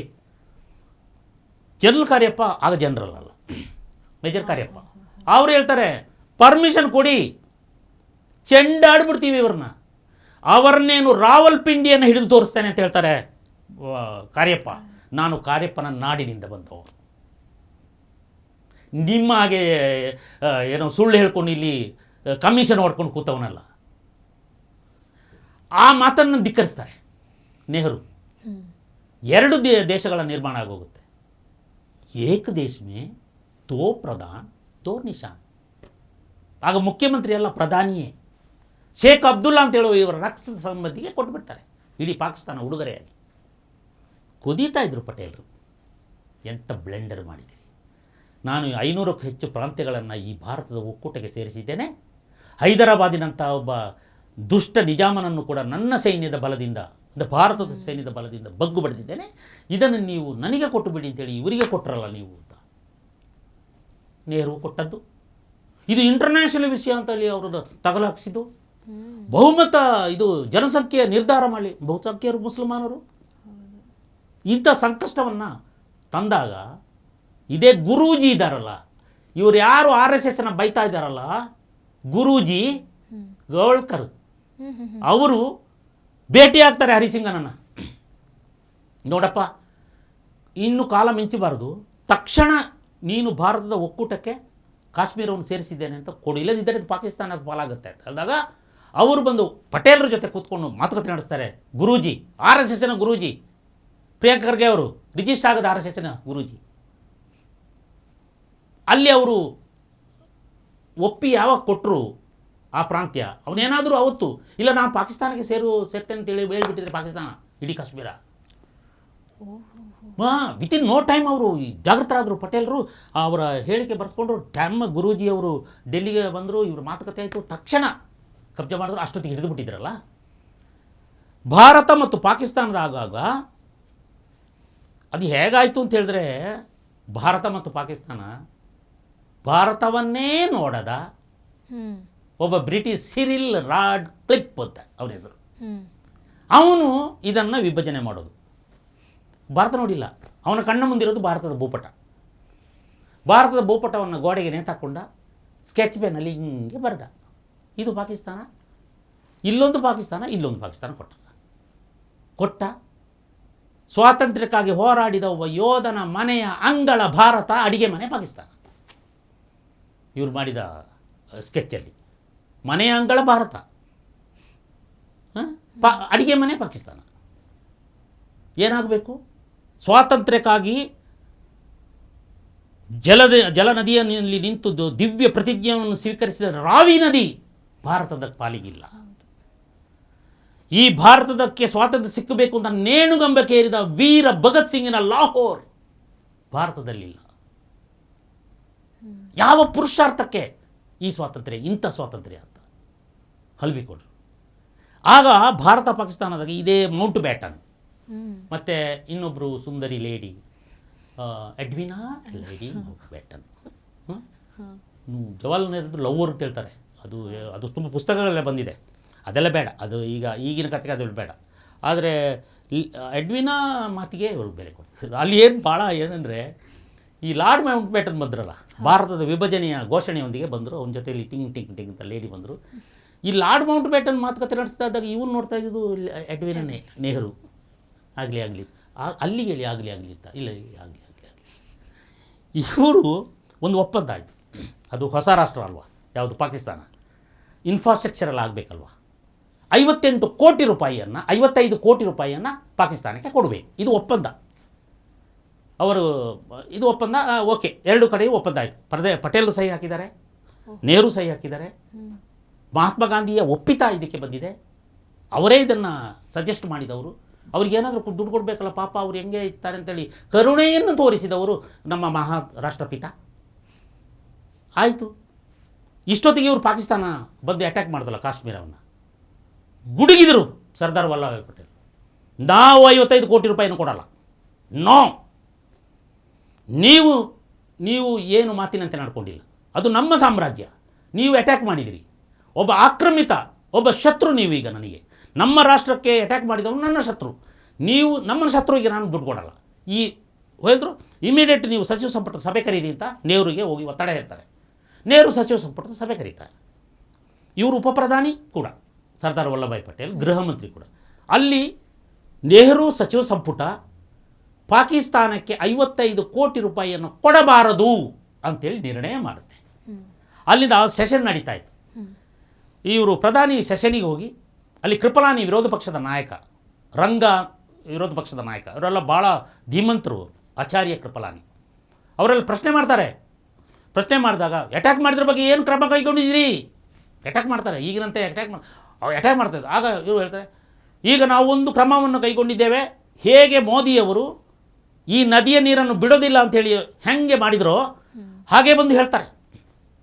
ಏನಂದರೆ, ನಾವು ಅವರಿಗೆ ಕೊಡಬೇಕಾದ 55 ಕೋಟಿ ರೂಪಾಯಿಗಳ ಹಣವನ್ನು ಶತ್ರು ರಾಷ್ಟ್ರವಾದ ಪಾಕಿಸ್ತಾನಕ್ಕೆ, ನಮ್ಮ ಮೇಲೆ ಆಕ್ರಮಣ ಮಾಡಿರೋ ಪಾಕಿಸ್ತಾನಕ್ಕೆ ನಾವು ಕೊಡೋದಿಲ್ಲ, ಅವರು ಕಾಲು ತೆಗೀಬೇಕು, ಅಲ್ಲಿಂದ ನಾವು ಈ ಬಗ್ಗೆ ಯೋಚನೆ ಮಾಡ್ತೀವಿ ಅಂತ ಅಲ್ಲಿ ಹೇಳಿಕೆಯನ್ನು ಕೊಡ್ತಾರೆ. ನಮ್ಮ ಭಾರತದ ಸಂಸತ್ತಿನಲ್ಲಿ ಅದು ರೆಕಾರ್ಡ್ ಆಗುತ್ತೆ. ರೆಕಾರ್ಡ್ ಆಗುತ್ತೆ. ಇದು ಯಾವಾಗ ಪತ್ರಿಕೆಯಲ್ಲಿ ಮರುದಿನ ಬಂತು? ಭಾರತದ ಸರ್ಕಾರ ತಾನೇ ಅದು, ಭಾರತ ಸರ್ಕಾರ ಆಕ್ರಮಿತ ಈ ಎನಿಮಿ ಪಾಕಿಸ್ತಾನಕ್ಕೆ 55 ಕೋಟಿ ಕೊಡುವುದಿಲ್ಲ ನಿರ್ಣಯ ಮಾಡಿದೆ. ಸಂಸತ್ತು ಸರ್ವಾನುಮತದಿಂದ ಅದನ್ನು ಅನುಮೋದಿಸಿದೆ. ಈ ರಾಷ್ಟ್ರಪಿತ ಉಪವಾಸ ಕೂತ್ಕೊಂಡ್ರಲ್ಲ, ಕೊಡಲೇಬೇಕು ನೋ ಅಂತ. ಅಯ್ಯೋ, ಅದು ಗೌರ್ಮೆಂಟು, ಇವರು ಗೌರ್ಮೆಂಟ್ ಅಲ್ಲ, ಏನು ಸಂಬಂಧ? ಇವರು ಕ್ಯಾಬಿನೆಟ್ನ ಯಾವ ಮಂತ್ರಿಯೂ ಅಲ್ಲ, ಯಾರು ಮಹಾತ್ಮ ಗಾಂಧಿ, ಇವರು ಆಶ್ರಮದಲ್ಲಿ ಕೊಟ್ಟರು. ಪಟೇಲ್ರು ಮಾಡ್ಕೊಂಡ್ರೆ ಬಿಡಿ, ಒಂದು 5 ದಿನ ಸುಸ್ತಾದ ಮೇಲೆ 15 ದಿವಸ ಕೂತ್ಬಿಟ್ರು. ನೆಹರು ಓಡಿ ಹೋದರು. ಬಾಪೂಜಿ, ಬಾಪು ನಾನು ಕೊಡಿ, ನಾನು ಉಪವಾಸದಲ್ಲಿ ಹಂಗಾಗ್ಬಿಟ್ಟಿದ್ದಲ್ಲ, 55 ಕೋಟಿ ಮೊದಲು ಕೊಡಿ, ಇಲ್ಲದೆ ನಾನು ಸತ್ತೋಗ್ತೀನಿ. ಗಾಂಧೀಜಿ ಸತ್ತೋಗೋದ ಈ ಕಾರಣದಿಂದ? ಅದೊಂದು ಫೋಟೋ ಇದೆ ಗೊತ್ತಾ? ಹಿಂಗೆ ಪಟೇಲ್ರು, ಹಿಂಗೆ ನೆಹರು, ಹಿಂಗೆ ಗಾಂಧಿ, ಇದೇ ಅದು. ಆಯ್ತಾ? ಮಾತಾಡೋದು ಕೇಳೋದಿಲ್ಲ ಅಂತೇಳಿ 55 ಕೋಟಿ ಕೊಡಿ, ಹೇಳಿದರೆ ನಾನು ಸತ್ತು ಹೋಗ್ತೀನಿ. ಬಾಪು, ಇದು ಸರ್ಕಾರದಲ್ಲಿ ನನ್ನ ನಿರ್ಣಯ, ಇದು ನಾನು ಸರ್ಕಾರಕ್ಕಿಂತ ದೊಡ್ಡವನು, ನಾನು ಹೇಳ್ದಂಗೆ ಕೇಳಬೇಕು, ನೀವೆಲ್ಲ ನನ್ನ ಅಧೀನದಲ್ಲಿರಬೇಕು. ನಾನು ಯಾರು? ಮಹಾತ್ಮ ಗಾಂಧಿ. ಮಹಾತ್ಮ. ನಾನು ಇನ್ನೊಂದು ಯಾರು? ರಾಷ್ಟ್ರಪಿತ. ಪಿತ ಹೇಳ್ತಾನೆ, ಸುತ್ತರು ಕೇಳಬೇಕಲ್ವ. ಹೋಗ್ತಾರೆ, 55 ಕೋಟಿಯನ್ನು ಕೊಡ್ತಾರೆ.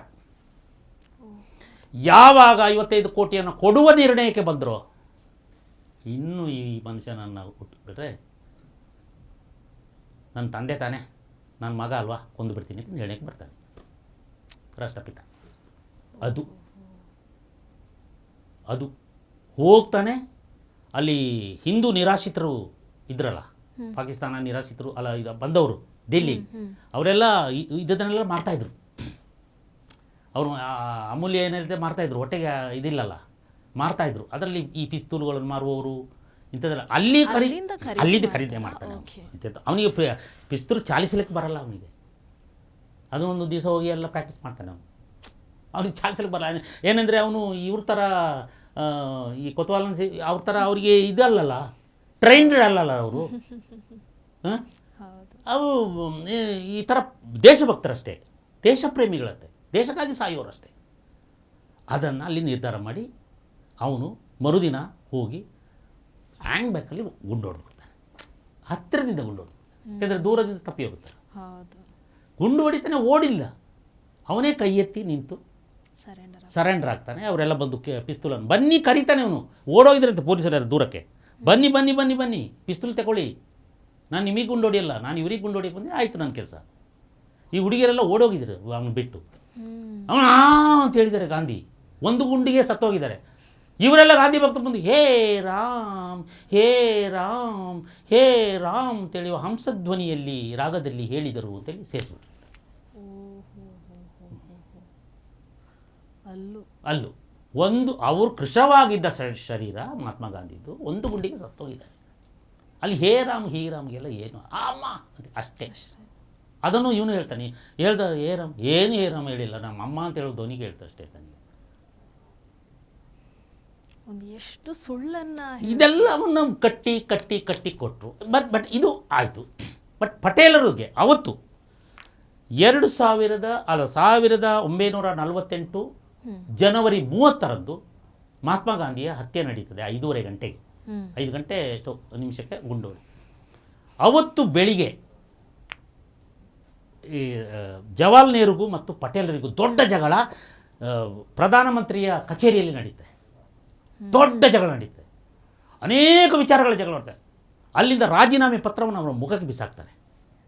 ಸರ್ದಾರ್ ವಲ್ಲಭಾಯ್ ಪಟೇಲ್ ಮುಖಕ್ಕೆ ಬಿಸಾಕಿ, ನಾನು ನಿನ್ನ ಮಂತ್ರಿಮಂಡಲದಲ್ಲಿ ಇರಲಾರೆ, ನೀವು ಹಿಂದುತ್ವವಾದಿ ಅಂತ ಇವರು, ನೀನು ಡೋಂಗಿ ಸೆಕ್ಯುಲರಿಸಮ್ ಇಟ್ಕೊಂಡು ಹೋಗ್ತಿದ್ಯಾ ಅಂತ ಇವರು.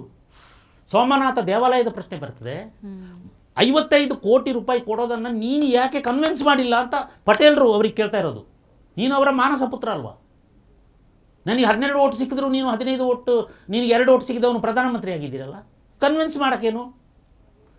ರಾಜೀನಾಮೆ ಕೊಟ್ಟು, ರಾಜೀನಾಮೆಯನ್ನು ಅವರ ಟೇಬಲಲ್ಲಿಟ್ಟು, ಯಾವುದು ನೆಹರು ಅವ್ರದ್ದು, ಇದರ ಪ್ರತಿಯನ್ನು ನಾನು ಮಹಾತ್ಮ ಗಾಂಧಿಗೆ ಕೊಡ್ತೇನೆ ಅಂತೇಳಿ ಬರ್ತಾನೆ. 3 ಗಂಟೆ ಹೊತ್ತಿಗೆ ಮಹಾತ್ಮ ಗಾಂಧಿಯವರ ಆಶ್ರಮಕ್ಕೆ ಬರ್ತಾನೆ. ಅಲ್ಲಿ ಈ ವಿಷಯ ಹೇಳ್ತಾನೆ. 1 ಗಂಟೆಯವರೆಗೆ ಅವರಲ್ಲಿ ಮಾತುಕತೆ ನಡೀತದೆ. ಮಹಾತ್ಮ ಗಾಂಧಿಗೂ ಮತ್ತು ಸರ್ದಾರ್ ವಲ್ಲಭಾಯ್ ಪಟೇಲ್. ಮಹಾತ್ಮ ಗಾಂಧಿಗೆ ನಡೀತದೆ ರಾಜೀನಾಮೆ ವಿಷಯವನ್ನು ಆಗ ಅವರು ತಡೀತಾರೆ ಅವರನ್ನು. ಅದು ಕೂಡ ನೆಹರು ಅವರು ದೂರವಾಣಿ ಕರೆ ಮಾಡಿ ಯಾರ್ದೋ ಅದು ದೂತರನ್ನ ಕಳಿಸಿ ರಾಜೀನಾಮೆಯನ್ನು ಇದು ಮಾಡಬೇಡಿ ಅಂತ ಹೇಳಿದರು ಅಂತ ಇದೆ. ಅದು ಗೊತ್ತಿಲ್ಲ, ಅದರಲ್ಲಿ ಅದಕ್ಕೆ ಇದಿಲ್ಲ. ಆದರೆ 1 ಗಂಟೆ ಕಾಲ ಅವರು, ನೀನು ಈಗ ರಾಜೀನಾಮೆ ಕೊಡಬೇಡ, ಭಾರತದ ಸ್ಥಿತಿ ಭಾಳ ಅಂದರೆ ಈಗೆಲ್ಲ ಕೋಮುಗಲಭೆ ಇದಾಗ್ತಿದೆ, ಭಾಳ ಕ್ರಿಟಿಕಲ್ ಪೊಸಿಷನಲ್ಲಿದೆ, ನೀನು ಕೊಡಬೇಡ, ನಾನು ನೆಹರನ್ನ ಕರೆಸಿ ಅವನಿಗೆ ಬುದ್ಧಿವಾದ ಹೇಳ್ತೀನಿ, ಅವನಿಗೆ ಚೀಮಾರಿ ಹಾಕ್ತೀನಿ ಅಂತ ಇವರು ಪಟೇಲರಿಗೆ ಹೇಳ್ತಾರೆ. ಅಸಮಾಧಾನಿತ ಪಟೇಲರು ಅಲ್ಲಿಂದ ಎದ್ದು ಮನೆಗೆ ತಲುಪಲಿಲ್ಲ. ಅವರ ಏನು ಮನೆ ತಲುಪಲಿ, ಇಲ್ಲಿ ಫೈರ್ ಆಗಿದೆ. ಇಲ್ಲ, ಇವರಿಗೆ ಫೈರ್ ಆಗದಿದ್ದರೆ ಅವತ್ತಿನ ದೊಡ್ಡ ಸುದ್ದಿ ಭಾರತದ ಗೃಹ ಮಂತ್ರಿ ಮತ್ತು ಇವರ ಮಧ್ಯೆ ಮುನಿಸು ರಾಜೀನಾಮೆ ಅಂಥೇಳಿ ದೊಡ್ಡ ಸುದ್ದಿ, ಸ್ಫೋಟ ಅಂತ ಬರ್ತಾಯಿತ್ತು. ಆ ಸುದ್ದಿ ಅಲ್ಲಿಂದ ಕೊಲೆಯಾಗಿ ಹೋದ್ರಲ್ಲ, ಇನ್ನೇಂಥದ್ದು ಈ ಸುದ್ದಿ? ಇವರು ರಾಜೀನಾಮೆ ವಿಷಯನ ಹೇಳೋಕ್ಕಾಗ್ತದಾ ಯಾರ ಜೊತೆ? ಇನ್ನೂ ಅವರ ಯಾರು ಬಂದರು, ಯಾರು ಬಂದರು, ಅದು ಬಂದರು, ಇದು ಬಂದರು, ಇವರೆಲ್ಲ 10,000 RSS ಸ್ವಯಂ ಸೇವಕರನ್ನು ಅರೆಸ್ಟ್ ಮಾಡ್ತಾರೆ. 10,000 ಸುಮ್ಮನೆ ಅವ್ರನ್ನ ಕರ್ಕೊಂಬರ್ತಾರೆ, ಪೊಲೀಸ್ ಸ್ಟೇಷನ್ ಇಟ್ಕೊಂಡು ಹೆದರಿಸ್ತಾರೆ, 1 ವಾರದವರೆಗೆ ಇಟ್ಕೊಳ್ತಾರೆ, ಕಳಿಸ್ತಾರೆ. ಕೆಲವರನ್ನು ಅರೆಸ್ಟ್ ಮಾಡ್ತಾರೆ. ಸುಮಾರು 1 ವರ್ಷದವರೆಗೆ ಜೈಲಲ್ಲಿ ಇದ್ದಾರೆ ರಾಷ್ಟ್ರೀಯ ಸ್ವಯಂ ಸೇವಕ ಸಂಘದವರು. ಅದರಲ್ಲಿ ಎಷ್ಟೋ ಜನ ಗಾಂಧಿ ಪರ ಇದ್ದವರು ಕೂಡ ಇದ್ದರಂತೆ. ಗಾಂಧಿಯ ಇಲ್ಲ ಗಾಂಧೀಜಿ ದೇಶಕ್ಕಾಗಿ ಓಡಾಡಿದ್ದಾರೆ ಅಂತ ಹೇಳೋ ಚಿಂತನೆ ಇದ್ದವರು ಇದ್ರಂತೆ. ಯಾಕೆಂದರೆ ಇವು ಹೆಡ್ಗೇವಾರ್ ಇದ್ದಾರಲ್ಲ, ಅವರು ನಾಗ್ಪುರದಲ್ಲಿ ಕಾಂಗ್ರೆಸ್ಸಿನ ಕಾರ್ಯದರ್ಶಿ ಆಗಿದ್ದವರು. ಅವರು ಕಾಂಗ್ರೆಸ್ಸಿನ ಒಬ್ಬ ಜನ ಜೈಲಿಗೆ ಹೋಗಿದ್ರು 1.5 ವರ್ಷ. ಅಂದರೆ ಈ ಘಟನೆ ಏನಿದೆ ಅವನ ಕೊಲ್ಲಲಿಕ್ಕೆ ಪ್ರೇರಣೆ ಕೊಡ್ತು. ಅದು ಹೇಳ್ತಾನೆ ತನ್ನ ಸರ್ವನಾಶ ಆಗ್ತಾನೆ ಅಂತ ನನಗೆ ಗೊತ್ತು. ಹಾಗೆ ಹೇಳಿದರೆ 20,000 ಚಿತ್ಪಾವನ ಬ್ರಾಹ್ಮಣರ ನರಮೇಧ ನಡೆದು ಹೋಯಿತು. ಇತ್ತೀಚೆಗೆ ಒಬ್ಬರು ಪುಸ್ತಕ ಬರೆದಿದ್ದಾರೆ, 1948 ಬ್ರಾಹ್ಮಣರ ನರಮೇಧ ಅಂತ ಪುಸ್ತಕ ಬರೆದಿದ್ದಾರೆ. ಈ ಎಲ್ಲ ಅಂಶಗಳು ಈ ಮೊದಲ ದೃಶ್ಯದಲ್ಲಿ ಹೇಳಿದೆ ಅಲ್ಲ, ಈ ಟ್ರೈನು ಮತ್ತು ಇವರ ಟ್ರತ್ ಡೆಸ್ಟಿನಿ ಸ್ಪೀಚು, ಮತ್ತು ಆ ಹೆಂಗಸರು ಬಂದು ಜ್ಞಾನಿ ಕರ್ತಾರ್ ಸಿಂಗ್ ಬರೋದು, ಈ ಗಾಂಧಿಯನ್ನು ಅಟ್ಯಾಕ್ ಮಾಡೋದು, ಬೈಯೋದು, ಅಟ್ಯಾಕ್ ಮೀನ್ಸ್ ಇದು ಬೈಯೋದು, ಇದೆಲ್ಲ ನಡೆಯೋದು 1ನೇ ದೃಶ್ಯದಲ್ಲಿ. 2ನೇ ದೃಶ್ಯದಲ್ಲಿ ಈ ನಾಥಾರಾಮ್ ಗೋಡ್ಸೆ ಮತ್ತು ಆಪ್ಟೆ ಇದ್ದವರು ನಾವು ಈ ಅವರು 55 ಕೋಟಿ ಕೊಡೋಕ್ಕೆ ತೀರ್ಮಾನ ಮಾಡಿದ್ದಾರೆ, ನಾವು ಇದನ್ನು ಬಿಡಬಾರ್ದು ಅಂತೇಳಿ ಪ್ರತಿಭಟನೆ ಮಾಡೋಣ ಅಂತ ಮಾಡ್ತಾ ಇರೋದು. ಮತ್ತು ಅದರಲ್ಲಿ ನಾಥಾರಾಮ್ ಗೋಡ್ಸೆ ಅಂದರೆ ಯಾರು ಅಂತ ಹೇಳೋದನ್ನು ಸ್ವಲ್ಪ ಪರಿಚಯ ಮಾಡಬೇಕು ಅಂತ ಹೇಳೋದು ನನ್ನ ಇಂಟೆನ್ಷನ್. ಹಾಗಾಗಿ ಯಾರು ಇವರೆಲ್ಲ ನಾರಾಯಣ ಆಪ್ಟೆ, ಡಾಕ್ಟರ್ ಪರ್ಚುರೆ, ಕರ್ಕರೆ ಅಂತ ಯಾರೆಲ್ಲೋ ಇದ್ದರು ಅವರ ಕೂಟ ಅವರದ್ದು. 3rd ಸೀನ್ ಸರ್ದಾರ್ ವಲ್ಲಭಾಯ್ ಪಟೇಲ್ ಮತ್ತು ನೆಹರು ಜಗಳ, ರಾಜೀನಾಮೆಯ ಪ್ರಸ್ತಾಪ. 4th ಸೀನ್ ಒಂದು ಇದು ರಂಗಭೂಮಿ ಆದ್ದರಿಂದ ನಾನೊಂದು ಕನಸಿನ ದೃಶ್ಯವನ್ನು ಕಟ್ಟಿಕೊಟ್ಟಿದ್ದೇನೆ. ಏನಂದರೆ ಅವನು 21ನೇ ತಾರೀಕು 29 ನೈಟ್ 30ಕ್ಕೆಲ್ಲ ಫೈರು, 29 ನೈಟ್ ಜನವರಿ 29ಕ್ಕೆ ಅವನು ಮರೀನಾ ಹೋಟೆಲಲ್ಲಿ ತಂಗಿರ್ತಾನೆ. ನಾಳೆ ಕೊಲೆಯ ಇದಕ್ಕೆ ಹೌದು, ಡೆಲ್ಲಿಯ ಮರೀನಾ ಹೋಟೆಲಲ್ಲಿ ತಂಗಿರ್ತಾನೆ. ಅಲ್ಲಿ ನಿದ್ದೆ ಬರಲ್ಲ ಇವನಿಗೆ, ಚಡಪಡಿಸ್ತಾನೆ. ಅವನು ಫ್ಲೂಟು ಪ್ಲೇ ಮಾಡ್ತಾಯಿದ್ದ, ಅವನು ಸ್ವಲ್ಪ ಮ್ಯೂಸಿಷಿಯನ್, ಅವನು ಫ್ಲೂಟು ಮೌತ್ ಆರ್ಗನ್ ಎಲ್ಲ ಪ್ಲೇ ಮಾಡ್ತಾಯಿದ್ದ. ಅವ್ನು ಫ್ಲೂಟ್ ಎಲ್ಲ ನುಡಿಸ್ತಾನೆ, ಅವನಿಗೆ ಏನೂ ಸಮಾಧಾನ ಆಗಲ್ಲ. ಅವನಿಗೆ ಮಲ್ಕೊಳ್ತಾನೆ. ಮಲ್ಕಾಗ ಒಂದು ಮಿಡ್ ನೈಟ್ ಕಳೆದ ಮೇಲೆ ನಿದ್ದೆ ಜಂಪ್ ಹತ್ತಿದಾಗ ಅವನಿಗೆ ಕನಸಿಗೆ ಅವನು ತನ್ನ ತಾಯಿಯ ಮನೆಯಲ್ಲಿದ್ದಾನೆ. ಅಲ್ಲಿ ತಾಯಿ ಬಂದು ಇವನ ಜೊತೆಲಿ ಯಾಕಪ್ಪ ನಿದ್ದೆ ಬಂದಿಲ್ಲ ಇನ್ನೂ ಹೇಳ್ತಾನೆ. ಯಾಕಮ್ಮ ಭಾರತ ಮಾತೆ ಹೀಗೆ ಆಗಿದ್ದಾಳೆ, ನಾನು ಹೇಗೆ ನಿದ್ದೆ ಮಾಡಲಿ, ಎಲ್ಲ ನೋಡಿ ಇಲ್ಲಿ ಕಾಶ್ಮೀರಕ್ಕೆ 55 ಕೋಟಿ ಕೊಡಬೇಕು ಅಂತ ಆ ತಾತ ಕೂತಿದ್ದಾನೆ ಅಲ್ಲಿ, ಏನು ಮಾಡೋದು ಇದು ಅಂತೇಳಿ ಮಾತುಕತೆಯಲ್ಲಿ ಇವನು ಮೆಲ್ಲೆ ಪ್ರಸ್ತಾಪ ಮಾಡ್ತಾನೆ, ನಾನು ಇವನು ಮುಗಿಸ್ಬೇಕು ಅಂತ ತೀರ್ಮಾನ. ಎಂತ ಮಾಡಕ್ಕೆ ಹೊರಟಿದ್ದೀಯ ನೀನು, ಗೋಡ್ಸೆಯ ವಂಶವೇ ಇರೋದಿಲ್ಲ ಮರೆಯ ನೀನು, ಹಿಂಗೆ ಅಂತ ಮಾಡಿಬಿಟ್ರೆ. ಇಲ್ಲಮ್ಮ, ನನಗೆ ದೇಶಕ್ಕಿಂತ ದೊಡ್ಡದು ಯಾವುದಿಲ್ಲ. ಅದರಲ್ಲಿ ಅಂಬೇಡ್ಕರ್ ಹೇಳಿದನು, ಒಂದು ಸಮಾಜದ ಹಿತ ಮತ್ತೊಂದು ರಾಷ್ಟ್ರದ ಹಿತ, ಇದರಲ್ಲಿ ನೀವು ಯಾವಾಗ ಆಯ್ಕೆಗೆ ಬರ್ತೀರಿ? ನಾನು ರಾಷ್ಟ್ರದ ಹಿತವನ್ನು ಆಯ್ಕೆ ಮಾಡ್ತಾನೆ, ನನ್ನ ಸಮಾಜದ ಹಿತವನ್ನು ಬಲಿ ಕೊಡ್ತೇನೆ ಅಂತ ಹೇಳ್ತಾನೆ ಅಂಬೇಡ್ಕರ್ ಹೇಳಿದರು. ನಾನು ಮತ್ತು ಸಮಾಜದ ಹಿತ ಪ್ರಶ್ನೆ ಬಂದಾಗ ನಾನು ಅಂತೇಳೋದನ್ನು ಬಲಿ ಕೊಡ್ತೇನೆ, ಸಮಾಜದ ಹಿತವನ್ನು ಆಯ್ಕೆ ಮಾಡ್ಕೊಳ್ತಾನೆ. ಒಂದು ವೇಳೆ ಸಮಾಜದ ಹಿತ ಮತ್ತು ರಾಷ್ಟ್ರದ ಹಿತ ಬಂದಾಗ ನಾನು ಸಮಾಜವನ್ನು ಬಲಿ ಕೊಡ್ತೇನೆ. ಅಂದರೆ ಚಿತ್ಪಾವನ ಸಮಾಜ, ನಾನು ನನ್ನ ರಾಷ್ಟ್ರದ ಹಿತವನ್ನು ಆಯ್ಕೆ ಮಾಡ್ಕೊತಾನೆ, ರಾಷ್ಟ್ರದ ಹಿತಕ್ಕೆ ಹೋಗ್ತಾನೆ. ಇದನ್ನು ಹೇಳ್ತಾನೆ ಅಂಬೇಡ್ಕರ್. ಹೀಗೆ ಹೇಳಿದರೆ, ನನಗೆಲ್ಲಕ್ಕಿಂತ ದೊಡ್ಡದು ನನ್ನ ಚಿತ್ಪಾವನಿಗಿಂತ ದೊಡ್ಡದು ನನಗೆ ರಾಷ್ಟ್ರ. ನನ್ನ ಭಾರತ ಮಾತ್ರೆ ನಿನ್ನ ಥರ ತಾಯಿ, ಆ ತಾಯಿಗೆ ದ್ರೋಹ ಆಗಿದ್ದರೂ ನಾನು ನೋಡಲಾರೆ. ಅಂಗವಿಕಲವಾಗಿ ನಿಂತಿದ್ದಾಳೆ ಅವಳು, ಅವಳನ್ನು ನಾನು ನೋಡಲಾರೆ.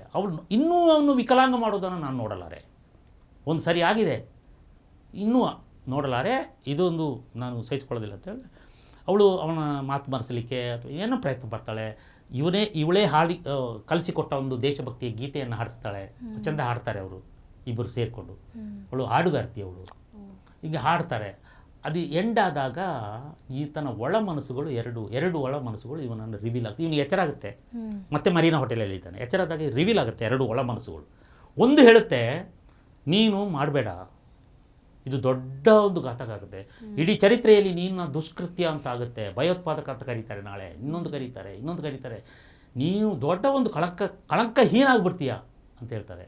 ಇನ್ನೊಂದು ಒಳಮನಸ್ಸು, ಅಯ್ಯ ನೀನು ಮಾಡ್ತಿರೋದು ಧರ್ಮದ ಕೆಲಸ ತಾನೆ, ನಿನಗೆ ರಾಷ್ಟ್ರಹಿತ ಅಂತ ತೀರ್ಮಾನ ಮಾಡಿದ್ರೆ ರಾಷ್ಟ್ರಕ್ಕಿಂತ ಯಾವುದು ದೊಡ್ಡದು, ನೀನು ಯಾಕೆ ವಿಚಲಿತಗೊಳ್ತಾ ಇದೆಯಾ, ಗೊಂದಲಗೊಳ್ತಾ ಇದೆಯಾ ಯಾಕೆ ಅಂತ ಹೇಳುತ್ತೆ. ಅಗೇನು ಅದು ಆ ಮನಸ್ಸು ಈ ಮನಸ್ಸು ಆ ಮನಸ್ಸು, ಕೊನೆಗೆ ಈ ಮನಸ್ಸಿಗೆ ಅವನು ಸ್ಟಿಕಾನ್ ಆಗ್ತಾನೆ. ಅವನು ಹೇಳ್ತಾನೆ, ನಾನು ಶೇಕ್ಸ್ಪಿಯರ್ ನಾಟಕದ ಮ್ಯಾಕ್ಬೆತ್ ಆಗಲಾರೆ ಅಂತ. ಶೇಕ್ಸ್ಪಿಯರ್ ನಾಟಕದ ಮ್ಯಾಕ್ಬೆತ್ ತನ್ನ ಸ್ವಾರ್ಥಕ್ಕಾಗಿ ಅವನು ರಾಜನನ್ನು ಗುಂಡೊಡಿತಾನೆ, ಕೊಲ್ತಾನೆ, ಆ ಕ್ರೌನನ್ನು ವಶಪಡಿಸಿಕೊಳ್ತಾನೆ. ತನ್ನ ಸಿಂಹಾಸನ ಉಳಿಸ್ಕೊಳ್ಳಲಿಕ್ಕೆ ಇನ್ನೊಬ್ಬರನ್ನು ಕೊಲ್ತಾನೆ. ಅಲ್ಲಿ ಲೇಡಿ ಮ್ಯಾಕ್ಬೆತ್ ಬಂದಿರ್ತಾಳೆ. ಇದು ಶೇಕ್ಸ್ಪಿಯರ್ ನಾಟಕ. ನಾನು ಶೇಕ್ಸ್ಪಿಯರ್ ನಾಟಕದ ಮ್ಯಾಕ್ಬೆತ್ ಆಗಲಾರೆ ಅಂತೇಳಿ ನಿರ್ಧಾರಕ್ಕೆ ಬರ್ತಾನೆ, ಕೊಲ್ತಾನೆ. ಇದು 4ನೇ ದೃಶ್ಯ. ಅಲ್ಲಿ ಅವಳಿಗೆ ಮತ್ತೆ ರೇಡಿಯೋದಲ್ಲಿ ಇವರ ನೆಹರು ಸಂದೇಶ ಬರ್ತದೆ, ಭಾಳ ಪರ್ಟಿಕ್ಯುಲರ್ ಆಗಿ ಜಾಣ ನೆಹರು ಒಂದು ಸಂಘ ಮತ್ತು ಒಂದು ರಾಜಕೀಯ ಪಕ್ಷ ಇದರ ಬೆನ್ನ ಹಿಂದೆ ಇದೆ ಅಂತ ಹೇಳುವ ಗುಪ್ತಚಾರ ಮಾಹಿತಿಗಳು ದೊರಕ್ತಾ ಇದೆ. ಇದರ ಬೇರು ಸಹಿತ ಕಿತ್ತಾಕುವುದು ನಮ್ಮ ಕೆಲಸ. ಗಾಂಧೀಜಿಯ ಅಹಿಂಸಾ ಮಾರ್ಗದಲ್ಲಿ ಎಲ್ಲರೂ ನಡೆಯೋಣ ಅಂತೇಳಿ ಅವರು ಸಂದೇಶವನ್ನು ಕೊಟ್ಟು ರೇಡಿಯೋದಲ್ಲಿ ಕೇಳ್ತಾ ಇರ್ತಾರೆ. ಇಂಗ್ಲೀಷಲ್ಲಿ BBC ನ್ಯೂಸ್ ಬರುತ್ತೆ, ನಾಥರಾಮ್ ಗೋಡ್ಸೆ ಹೆಸರು ಪ್ರಸ್ತಾಪ ಆಗುತ್ತೆ. ಅವಳು ಕುಸಿತಾಳೆ, ಎಲ್ಲ ಕೆಟ್ಟೋಯ್ತು, ನಾವು ಸರ್ವನಾಶವಾಗಿ ಹೋದ್ವಿ ಅಂತ ಹೇಳುವುದರಲ್ಲಿ ಆ ಎಂಡ್ ಆಗುತ್ತೆ ಸೀನು. ಕೊನೆಯ ಸೀನು ಕೋರ್ಟಲ್ಲಿ ಅವನು ತನ್ನ ಲಿಖಿತ ಹೇಳಿಕೆಯನ್ನು ಹೇಳ್ಕೊಳ್ಳೋದು, ನಾನು ಏಕೆ ಗಾಂಧಿಯನ್ನು ಕೊಂದೆ ಅಂತ ಹೇಳ್ಕೊಂಡು ಕೊನೆಗೆ ನಾಟಕ ಎಂಡ್ ಆಗುತ್ತೆ. ಇದು 5 ದೃಶ್ಯಗಳ ನನ್ನ ನಾಟಕ. ಅಂದರೆ ನಾನು ಏನು ನೋಡಿ, 3 ಸಾಗರ, 100 ಮಂದಿರ, 3 ಸಾಗರ 100 ಮಂದಿರ, ದೈವ ಸಾಸಿರವಿದ್ದರೆ, ಸಾಸಿರ ಅಂದರೆ ಸಾವಿರ, ದೈವ ಸಾಸಿರವಿದ್ದರೆ, ಗಂಗೆ ತುಂಗೆ ಯಮುನೆ ಕಾವೇರಿ ಇದ್ದರೆ, ವೇದಗಳಿದ್ದರೆ, ಶಾಸ್ತ್ರಗಳಿದ್ದರೆ, ಸ್ಮೃತಿ ಪುರಾಣವಿದ್ದರೆ, ಭವ್ಯ ಪರಂಪರೆ ಇತಿಹಾಸವಿದ್ದರೆ, ಏನು ಸಾರ್ಥಕ? ಮನೆಯ ಮಕ್ಕಳೇ ಮಲಗಿ ನಿದ್ರಿಸುತ್ತಿದ್ದರೆ ಅಲ್ವಾ? ತಪ್ಪು ಇತಿಹಾಸದಿಂದ, ಸುಳ್ಳು ಇತಿಹಾಸದಿಂದ ನಮ್ಮ ಮನೆಯ ಮಕ್ಕಳು, ನಮ್ಮ ಹಿಂದೂಗಳು ಮಲಗಿ ನಿದ್ರಿಸುತ್ತಿದ್ದರೆ ಎಚ್ಚರಿಸಬೇಕಾದ ಕೆಲಸ ನನ್ನಂಥ ಹಿರಿಯರದು. ಅದನ್ನು ಮಾಡೋಕ್ಕೆ ಹೊರಟಿದ್ದೀನಿ. ಇದರಲ್ಲಿ ನನಗೆ ಗೊತ್ತು, ನನಗೆ ವೇದನೆಗಳಿದೆ, ನನ್ನನ್ನು ಕಳಂಕಿತರ ಪಟ್ಟಿಗೆ ಸೇರಿಸ್ತಾರೆ. ಆದರೆ ಚರಿತ್ರೆಯ ಸತ್ಯ ಎಂದೂ ಸತ್ಯವಾಗಿರ್ತದೆ. ಸುಳ್ಳುಗಳಿಗೆ ಅನೇಕ ವರ್ಷಗಳವರೆಗೆ ಕಾಲ ಇಲ್ಲ, ಸುಳ್ಳುಗಳು ಮಾಸುತ್ತದೆ. ಯಾರೋ ಒಬ್ಬ ಕವಿ ಬರೆದಿದ್ದನ್ನು ನಾನಿಲ್ಲಿ ನಾನೇಕೆ ಈ ನಾಟಕ ಬರೆದೆ ಅಂತ ಹೇಳೋದಕ್ಕೆ ಕೋಟ್ ಮಾಡ್ಕೊಂಡಿದ್ದೇನೆ. ಅಂಜಿ ಹೆಜ್ಜೆ ಎಡೆದಿರು ಮನವೇ, ಅಂಜಿ ಹೆಜ್ಜೆಯ ಇಡದಿರು ಮನವೇ, ಕಾಲೆಳೆಯುವವರು ಸಾವಿರಾರು ಹಿಂದೆ ಇದ್ದಾರೆ. ಸೋತು ಧೈರ್ಯಗೆಡದಿರು ಮನವೇ, ಚುಚ್ಚು ಮುಳ್ಳುಗಳು ಸಾವಿರಾರು. ಒಂಟಿತನಕ್ಕೆ ಸದಾ ಸಿದ್ಧವಿರು ಮನವೇ, 1000 ಜನ ಹೋಗ್ತಾ ಇದ್ದಾರೆ ತಪ್ಪು ಹಾದಿ, ನೀನು ಒಬ್ಬನಾದರೂ ಈ ಸತ್ಯದ ಹಾದಿ ಇದೆ ಅಂತ ಹೇಳೋಕ್ಕೆ ತಯಾರಾಗಿರು. ಒಂಟಿಯಾದರೂ ಚಿಂತೆ ಇಲ್ಲ. ಒಂಟಿತನಕ್ಕೆ ಸದಾ ಸಿದ್ಧವಿರು ಮನವೇ, ಕಲ್ಮಸ ಸಂಬಂಧಗಳು ಸಾವಿರಾರು.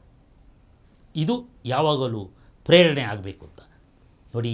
DVG ಅವರು ಬ್ರಹ್ಮವೇ ಸತ್ಯ, ಸೃಷ್ಟಿಯೇ ಮಿಥ್ಯೆ ಎನ್ನುವಡೆ, ಬ್ರಹ್ಮವೇ ಸತ್ಯ, ಸೃಷ್ಟಿಯೇ ಮಿಥ್ಯೆ ಎನ್ನುವಡೆ, ಸಂಬಂಧವಿಲ್ಲವೇನ ವಿಷಯ ಯುಗಕ್ಕೆ, ನಮ್ಮ ಮನಸ್ಸುಗಳೇ ನಮಗೆ ಸೆಟೆಪೇಳುವಡೆ, ಸುಳ್ಳು ಹೇಳೋದು, ಸೆಟೆಪೇಳುವಡೆ ಸುಳ್ಳು, ನಮ್ಮ ಮನಸ್ಸುಗಳೇ ನಮಗೆ ಸೆಟೆಪೇಳುವಡೆ, ನೆಮ್ಮುವುದಾರನ್ನೋ ಮಂಕುತಿಮ್ಮ, ನಂಬುವುದು ಯಾರನ್ನ? ಕಣ್ಣು ಮತ್ತು ಮನಸ್ಸು ಹೇಳಿದ್ದು ಕೂಡ, ಸುಳ್ಳನ್ನು ಹೇಳಿದ್ರು ಕೂಡ ಸತ್ಯವನ್ನು ಪರಾಂಬರಿಸಿ ನೋಡು ಅಂತ ಹೇಳ್ತಾರೆ. ನಮ್ಮ ಕಣ್ಣು ಹೇಳ್ತದೆ ಅದು ಹಾವು ಅಂತ, ಮನಸ್ಸು ಹೇಳ್ತದೆ ಅದು ಹಾವು ಅಂತ. ಹತ್ತಿರದಲ್ಲಿ ಹೋಗಿ ಚೆಕ್ ಮಾಡಿದಾಗ ಅದು ಹಗ್ಗಾಗಿರ್ತದೆ. ಹಾವು ಪರಾಂಬರಿಸಿ ನೋಡು, ಕಣ್ಣಾರೆ ಕಂಡರು ಪರಾಂಬರಿಸಿ ನೋಡು. ಮನಸ್ಸುಗಳೇ ಸೆಟೆಪೇಳುವಡೆ, ನೆಮ್ಮುವುದಾರನ್ನು ಮಂಕುತಿಮ್ಮ ಅಂತ DVG ಹೇಳ್ತಾರೆ. ಆಗ ಚರಿತ್ರೆಯನ್ನು ನಂಬ್ತೇನೆ, ನೆಮ್ಮುವುದಾರನ್ನು ಚರಿತ್ರೆಯನ್ನು ನಂಬ್ತೇನೆ. ಈ ನಾಟಕದ ಒಂದು ನನಗೆ ಗೊತ್ತು, ನಮ್ಮ ಅನೇಕ ಸಂಘ ಸಂಸ್ಥೆಗಳಾಗಿರ್ಬೋದು ಅಥವಾ ಈ ರಾಷ್ಟ್ರೀಯ ಚಿಂತನೆಯನ್ನೇ, ಹಿಂದೂ ಧರ್ಮವನ್ನೇ ಇಟ್ಟುಕೊಂಡಿರುವ BJP ಆಗಿರ್ಬೋದು, ಗೋಡ್ಸೆಯ ಹೆಸರು ಹೇಳೋಕ್ಕೆ ಅಂಜುತ್ತಾರೆ ಅಂತ ಹೇಳೋದು ನನಗೆ ಗೊತ್ತು. ಎಲ್ಲಿ ಅವರ ಕಪ್ಪು ಮಸಿ ತನ್ನ ಅಂಗಿಗೆ ಮೆತ್ತುಕೊಳ್ತದಂಥ ಭಯ ಇದೆ, ಎಲ್ಲರಿಗೂ ಭಯ ಇದೆ ಅಲ್ವಾ? ಆ ಭಯಕ್ಕಾಗಿ ಇದುವರೆಗೆ 75 ವರ್ಷಗಳವರೆಗೆ ಇದು ರಿವೀಲ್ ಆಗಿಲ್ಲ. ಈಗಲಾದರೂ ರಿವೀಲ್ ಆಗಬೇಕಲ್ವ? ಎಲ್ಲಿಯವರೆಗೆ ನಾವು ನಮ್ಮ ಈ ಮುಂದಿನ ಪೀಳಿಗೆಗೆ ಒಂದು ಕ್ಷಾತ್ರ ತೇಜಸ್ಸಿನ ಪಾಠವನ್ನು ನಾವು ಹೇಳ್ಕೊಡೋದಿಲ್ಲ. ಅದನ್ನೇ ನಮ್ಮ ರೋಹಿತ್ ಚಕ್ರತೀರ್ಥ ಹೇಳ್ತಾರೆ. ಈ ಪುಸ್ತಕವನ್ನು ರೋಹಿತ್ ಚಕ್ರತೀರ್ಥ ಅವರು ಅವರ ಅಯೋಧ್ಯೆ ಪ್ರಕಾಶನದಿಂದ ಪ್ರಿಂಟ್ ಮಾಡಲಿಕ್ಕೆ ಒಪ್ಕೊಂಡಿದ್ದಾರೆ. ಇದು ಪ್ರಿಂಟ್ ಆಗಿ ಬರ್ತದೆ, ಬುಕ್ಕಾಗಿಯೂ ಸಿಗುತ್ತೆ, ಇದು ಬುಕ್ಕಾಗಿಯೂ ಸಿಗುತ್ತೆ. ಅವರ ಧೈರ್ಯಕ್ಕೆ ನಾನು ಅವರಿಗೆ ಥ್ಯಾಂಕ್ಸ್ ಹೇಳ್ತೇನೆ. ರೋಹಿತ್ ಚಕ್ರತೀರ್ಥ ಇದೆ ಅವರ ಶಶಾಂಕ್ ಭಟ್ ಅಂತೆ, ಅವರು ವೃಷಾಂಕ್ ಭಟ್ರ ಸಹೋದರ. ಇವರಿಬ್ಬರು ಸೇರಿಕೊಂಡು ಈ ಪ್ರಸ್ಥಾನ ನಡೀತಾ ಅಯೋಧ್ಯೆ ಪ್ರಕಾಶನ ರಾಷ್ಟ್ರೀಯ ಚಿಂತನೆಯ ಪುಸ್ತಕಗಳನ್ನೇ ಹೊರತರ್ತಿದ್ದಾರೆ. ಬಹುಶಃ ಅವರು ನಮ್ಮ ಪಠ್ಯಪುಸ್ತಕ ರಚನಾ ಸಮಿತಿಯ ಅಧ್ಯಕ್ಷರಾಗಿದ್ದವರು. ಸುಳ್ಳುಗಳನ್ನು ತೆಗಿಬೇಕು ಅಂತ ಪಾಪ ಏಕಾಂಗಿ ಆಗಿಬಿಟ್ರು ಕೊನೆಗೆ. ಅವರು ಯಾರು ನೇಮಕ ಮಾಡಿದ್ರು ಅವರೇ ಅವರ ಬೆಂಬಲಕ್ಕೆ ಬರಲಿಲ್ಲ.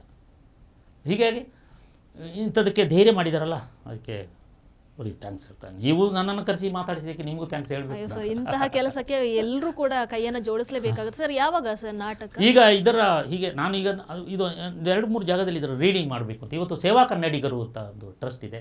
ಅಲ್ಲಿ ಹುಡುಗರು ಭಾಳ ಅಸ್ಥೆಯಿಂದ ಹಿಂದೂ ಧರ್ಮದ ಬಗ್ಗೆ, ಹಿಂದೂ ಜಾಗೃತಿಯ ಬಗ್ಗೆ ಕೆಲಸ ಮಾಡ್ತಾಯಿದ್ದಾರೆ. ಅವ್ರಿಗೆ ಗೊತ್ತಿರುವ ಹಾಗೆ ಕೆಲಸ ಮಾಡ್ತಿದ್ದಾರೆ.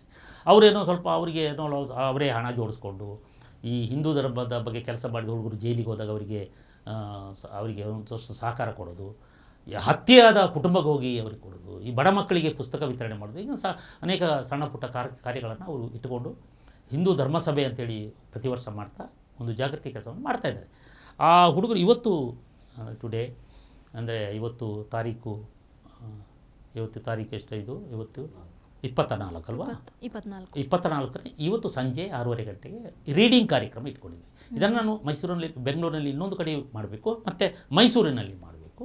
ಈ ರೀಡಿಂಗ್ನಲ್ಲಿ ನನಗೆ ಅನೇಕ ಸಂಗತಿಗಳು ಗೊತ್ತಾಗುತ್ತೆ, ವಿಚಾರಗಳು ಗೊತ್ತಾಗುತ್ತೆ. ಯಾರಿಗಾದರೂ ಇದು ತೆರೆದ ಪುಸ್ತಕ. ನಾನು ಕೂಡ ಅನೇಕ ಪುಸ್ತಕಗಳನ್ನು ಗುಡ್ಡೆ ಹಾಕ್ಕೊಂಡು ತೆರವಿ ನೋಡಿ ಮಾಡಿ ಎಲ್ಲ ಮಾಡಿದ್ದೇನೆ. ಸುಳ್ಳುಗಳು ಸುಳಿಯದಿರಲಿ ಎಂಬ ಎಚ್ಚರವನ್ನು ವಹಿಸಿದ್ದೇನೆ. ಸುಳ್ಳುಗಳು ನನ್ನ ನಾಟಕದಲ್ಲಿ ಸುಳಿಯದಿರಲಿ ಅಂತ ಎಚ್ಚರ ವಹಿಸಿದ್ದೇನೆ. ಬಹಳ ಜವಾಬ್ದಾರಿಯುತವಾಗಿ ಈ ನಾಟಕವನ್ನು ನಾನು ಪ್ರೆಸೆಂಟ್ ಮಾಡೋಕ್ಕೆ ಇಚ್ಛೆಪಟ್ಟಿದ್ದೇನೆ. ನಮಗೂ ಇಷ್ಟೊತ್ತು 60, 63, 64 ವಯಸ್ಸಾಯಿತು. ಈ ವಯಸ್ಸಿನಲ್ಲಿ ನಾವು ಮಾಡುವುದಾದರೆ ಏನನ್ನು ಉಂಡು ತಿಂದು ಮಾಡೋಕ್ಕೆ ನಮಗೆ ಮನೆಯಲ್ಲಿದೆ. ಊಟ ಮಾಡಲಿಕ್ಕೆ, ನಮ್ಮ ಬಟ್ಟೆಗೆ ಬರೆಗೆ, ನನ್ನ ಅಪ್ಪ ಮಾಡಿದ ಕಿಚ್ಚಾಸೆ ಅಥವಾ ನಾನು ದುಡಿದುಕೊಂಡದ್ದು ಒಂದಷ್ಟು ಇದೆ. ನಾನು ನನ್ನ ಹೆಂಡತಿಗೆ ಸಾಕು. ಆದರೆ ನಾವಿಬ್ಬರೂ ಇದರಲ್ಲಿ ತೊಡ್ಕೊಂಡಿದ್ದೇವೆ. ಅವಳು ಗೋಡ್ಸೆಯ ತಾಯಿಯಾಗಿ ಆ್ಯಕ್ಟ್ ಮಾಡ್ತಾಳೆ. ಯಾಕೆಂದರೆ ನಾನು ಹೇಳೋದನ್ನು ನಾವೇ ಮಾಡದಿದ್ದರೆ ಇನ್ನೊಬ್ಬರಿಗೆ ಯಾಕೆ ಹೇಳೋದು ಅಲ್ವಾ? ಕೃತಿ ಮತ್ತು ಮಾತು ಎರಡೂ ಕೂಡ ಪ್ರಾಮಾಣಿಕವಾಗಿರಲಿ, ಅರ್ಥ ಇರಲಿ ಅಂತ ಹೇಳ್ಕೊಂಡು ಹೋಗ್ತಾ ಇದ್ದೀವಿ. ಬಹುಶಃ ನಮಗೆ ನಾನೆಲ್ಲ ಎಮರ್ಜೆನ್ಸಿಯನ್ನು ಕಂಡವನು. ನಮ್ಮ ಅನೇಕ ಮಕ್ಕಳು, ನೀವು ಕೂಡ ಎಮರ್ಜೆನ್ಸಿಯ ನಂತರ ಹುಟ್ಟಿದವರು. ನಿಮಗೆ ಯಾವುದೂ ಗೊತ್ತಾಗಿಲ್ಲ. ಕೊರೋನಾದ ಯಾವುದೋ ರೋಗದ ಕಾಟ ನೋಡಿದ್ದೀರಿ, ಅನೇಕ ಜನ ಸಾವು, ಬಟ್ ಭಯಂಕರ ಭೀಕರವಾದದನ್ನು ನೀವು ನೋಡಿಲ್ಲ. ಸ್ವಾತಂತ್ರ್ಯ ಸಂಗ್ರಾಮಕ್ಕಿದ್ದವರು ಅನೇಕರು ಈಗ ತೀರು ಹೋಗಿದ್ದಾರೆ. ಕೊನೆಯ ಹಂತದಲ್ಲಿ ಯಾರೂ ಇಲ್ಲ ಅಂತ ಗೊತ್ತು. ನಿಮಗೆ ಗೊತ್ತಾ, ಅವತ್ತು ನಮ್ಮ ಮುಖರ್ಜಿ, ಶ್ಯಾಮ್ ಪ್ರಸಾದ್ ಮುಖರ್ಜಿ ಇದೇ ಕಾಶ್ಮೀರದ ವಿಷಯ ಬಂದಾಗ ಅದಕ್ಕೆ ಹೊರಟರು. ಏಕ ದೇಶ ಮೇ ದೋ ನಿಶಾನ್ ದೋ ಪ್ರಧಾನ್ ನೈ ಚಲೇಗ ಅಂತ ಹೊರಟರು. ಅವ್ರನ್ನ ಅರೆಸ್ಟ್ ಮಾಡಿ ಅವ್ರನ್ನ ಕೊಂದರು ಅಂತೇಳಿ ಹೇಳ್ತೇನೆ ನಾನು. ಅವ್ರು ಕೊಂದರು, ಹಾರ್ಟ್ ಅಟ್ಯಾಕ್ ಅಂತ. ಎಲ್ಲರೂ ಹಾರ್ಟ್ ಅಟ್ಯಾಕೆ, ಇವರಿಗೆ ಸತ್ತವರೆಲ್ಲ ಹಾರ್ಟ್ ಅಟ್ಯಾಕೆ. ಕೊಂದರು. ಆಗ ಅವರ ಜೊತೆಯಲ್ಲಿ ಅರೆಸ್ಟ್ ಆದ ಒಬ್ಬ 23 ವರ್ಷದ ಹುಡುಗ. ಆ ಹುಡುಗ ವೆಸ್ಟ್ ಬೆಂಗಾಳದವನು. ಆ ಹುಡುಗ ಅವತ್ತಿನಿಂದ ನಿರಂತರ, ಅವನು ಜೈಲಿಂದ ಬಿಡುಗಡೆ ಬಂದ ವೆಸ್ಟ್ ಬೆಂಗಾಳಲ್ಲಿ. ಅವತ್ತಿನಿಂದ ನಿರಂತರವಾಗಿ ನಮ್ಮ ಹಿಂದೂ ಪ್ರಾಬಲ್ಯದ ಒಂದು ಸರ್ಕಾರ ಬರಬೇಕು ಅಂತ ಒದ್ದಾಡ್ತಾ ಇದ್ದ ಆ ಹುಡುಗ. ಈಗ 98 ವರ್ಷ ಅವರಿಗೆ. ಕಮ್ಯುನಿಸ್ಟ್ ಸರ್ಕಾರ ಬಂತು, ಚಿತ್ರಹಿಂಸೆಗಳನ್ನು ಅನುಭವಿಸಿದ. TMC ಬಂತು, ಪಡಬಾರದ ಕಷ್ಟ ಬಂದ. ಆದರೂ ದುಡಿತಾ ಬಂದ ಅವನ ಕಣ್ಣಿನ ಮುಂದೆ ಒಂದು ಹಿಂದೂ ಪಕ್ಷದ ಆಡಳಿತ ಬಂತು. ಆ ವ್ಯಕ್ತಿಗೆ ನರೇಂದ್ರ ಮೋದಿಯವರು ಹೋಗಿ ಶಾಲು ಹೊದಿಸಿ ಕಾಲು ಮುಟ್ಟಿ ನಮಸ್ಕರಿಸುತ್ತಾರೆ. ಹೀಗೆ ಯೋಚನೆ ಮಾಡಿಕೊಳ್ಳುವ ಒಂದು ಸರ್ಕಾರ ಇದೆಯಲ್ಲ ಮೋದಿ ಸರ್ಕಾರ. ಇಂಥವರನ್ನು ಗೌರವಿಸಬೇಕು. ಶ್ಯಾಮ್ ಪ್ರಸಾದ್ ಮುಖರ್ಜಿ ಜನಸಂಘದ ಸ್ಥಾಪಕನ ಜೊತೆಯಲ್ಲಿ ಜೈಲಿಗೆ ಹೋದಂಥ ವ್ಯಕ್ತಿ ಇವತ್ತು 98 ವಯಸ್ಸಿನ ವೃದ್ಧ. ಅವನ ಕಣ್ಣುಗಳಲ್ಲಿ ಕಣ್ಣೀರು ಬರ್ತಾ ಇತ್ತು. ನಾನು ಜೀವಂತ ಇರುವಾಗಲೇ ನನ್ನ ಕನಸು ನನಸಾಯಿತು ಅಂತ ಸಂಭ್ರಮಿಸಿದ ಆ ವೃದ್ಧನ ಕಾಲಿಗೆ ಎರಗಿ ಈ ದೇಶದ ಪ್ರಧಾನಿ ಅವರಿಗೆ ಸಾಲುವುದು ಸನ್ಮಾನ ಮಾಡ್ತಾರೆ. ಇಂಥ ಘಟನೆಗಳು ನಿಮ್ಮಲ್ಲಿ ಇದೆಯಾ ಕೇಳ್ತೀನಿ. ಅವರಿಗೆ ನೆನಪು ಮಾಡಿಕೊಳ್ಳಿ. ಇವತ್ತು ಭಾರತ ಮೋದಿ ಇಲ್ಲದೆ ಹೋಗಿದರೆ ನಾವು ಯಾವ ಸ್ಥಿತಿಗೆ ತಲುಪ್ತಾ ಇದ್ದೀವಿ ಅಂತ ನನಗೆ ಅರ್ಥ ಆಗ್ತಾ ಇಲ್ಲ. ಹೆಂಗಾದರೂ ಬಗ್ಗು ಬಡಿಬೇಕು ಅಂತೇಳಿ ಜಿರಲೆಗಳ ರೂಪದಲ್ಲಿ ಬರ್ತಾ ಇದ್ದೀರಿ. ಪಕ್ಷಗಳಿಂದ ನಿಮಗೇನು ಆಗ್ತಾ ಇಲ್ಲ ಅಂತ ಗೊತ್ತು. ಪಕ್ಷಗಳು ನುಚ್ಚು ಆಗ್ತಾ ಇದೆ. ಎಲ್ಲ ಹೋಗಿ ಸೇರ್ಕೊಳ್ತಾ ಇದೆ NDA ಜೊತೆ. ಅದು ಅಪರಾಧ ಎನ್ನುವುದಾದರೆ ನೀವು ಇಲ್ಲಿ MLC ಗೆದ್ದುಕೊಂಡ್ರಲ್ಲ, ಅದು ಅಪರಾಧನೇ. ಇದು ಸರಿ, ಅದು ಅಪರಾಧ. ಇದು DKC, ಇದು ಥಿಯರಿ.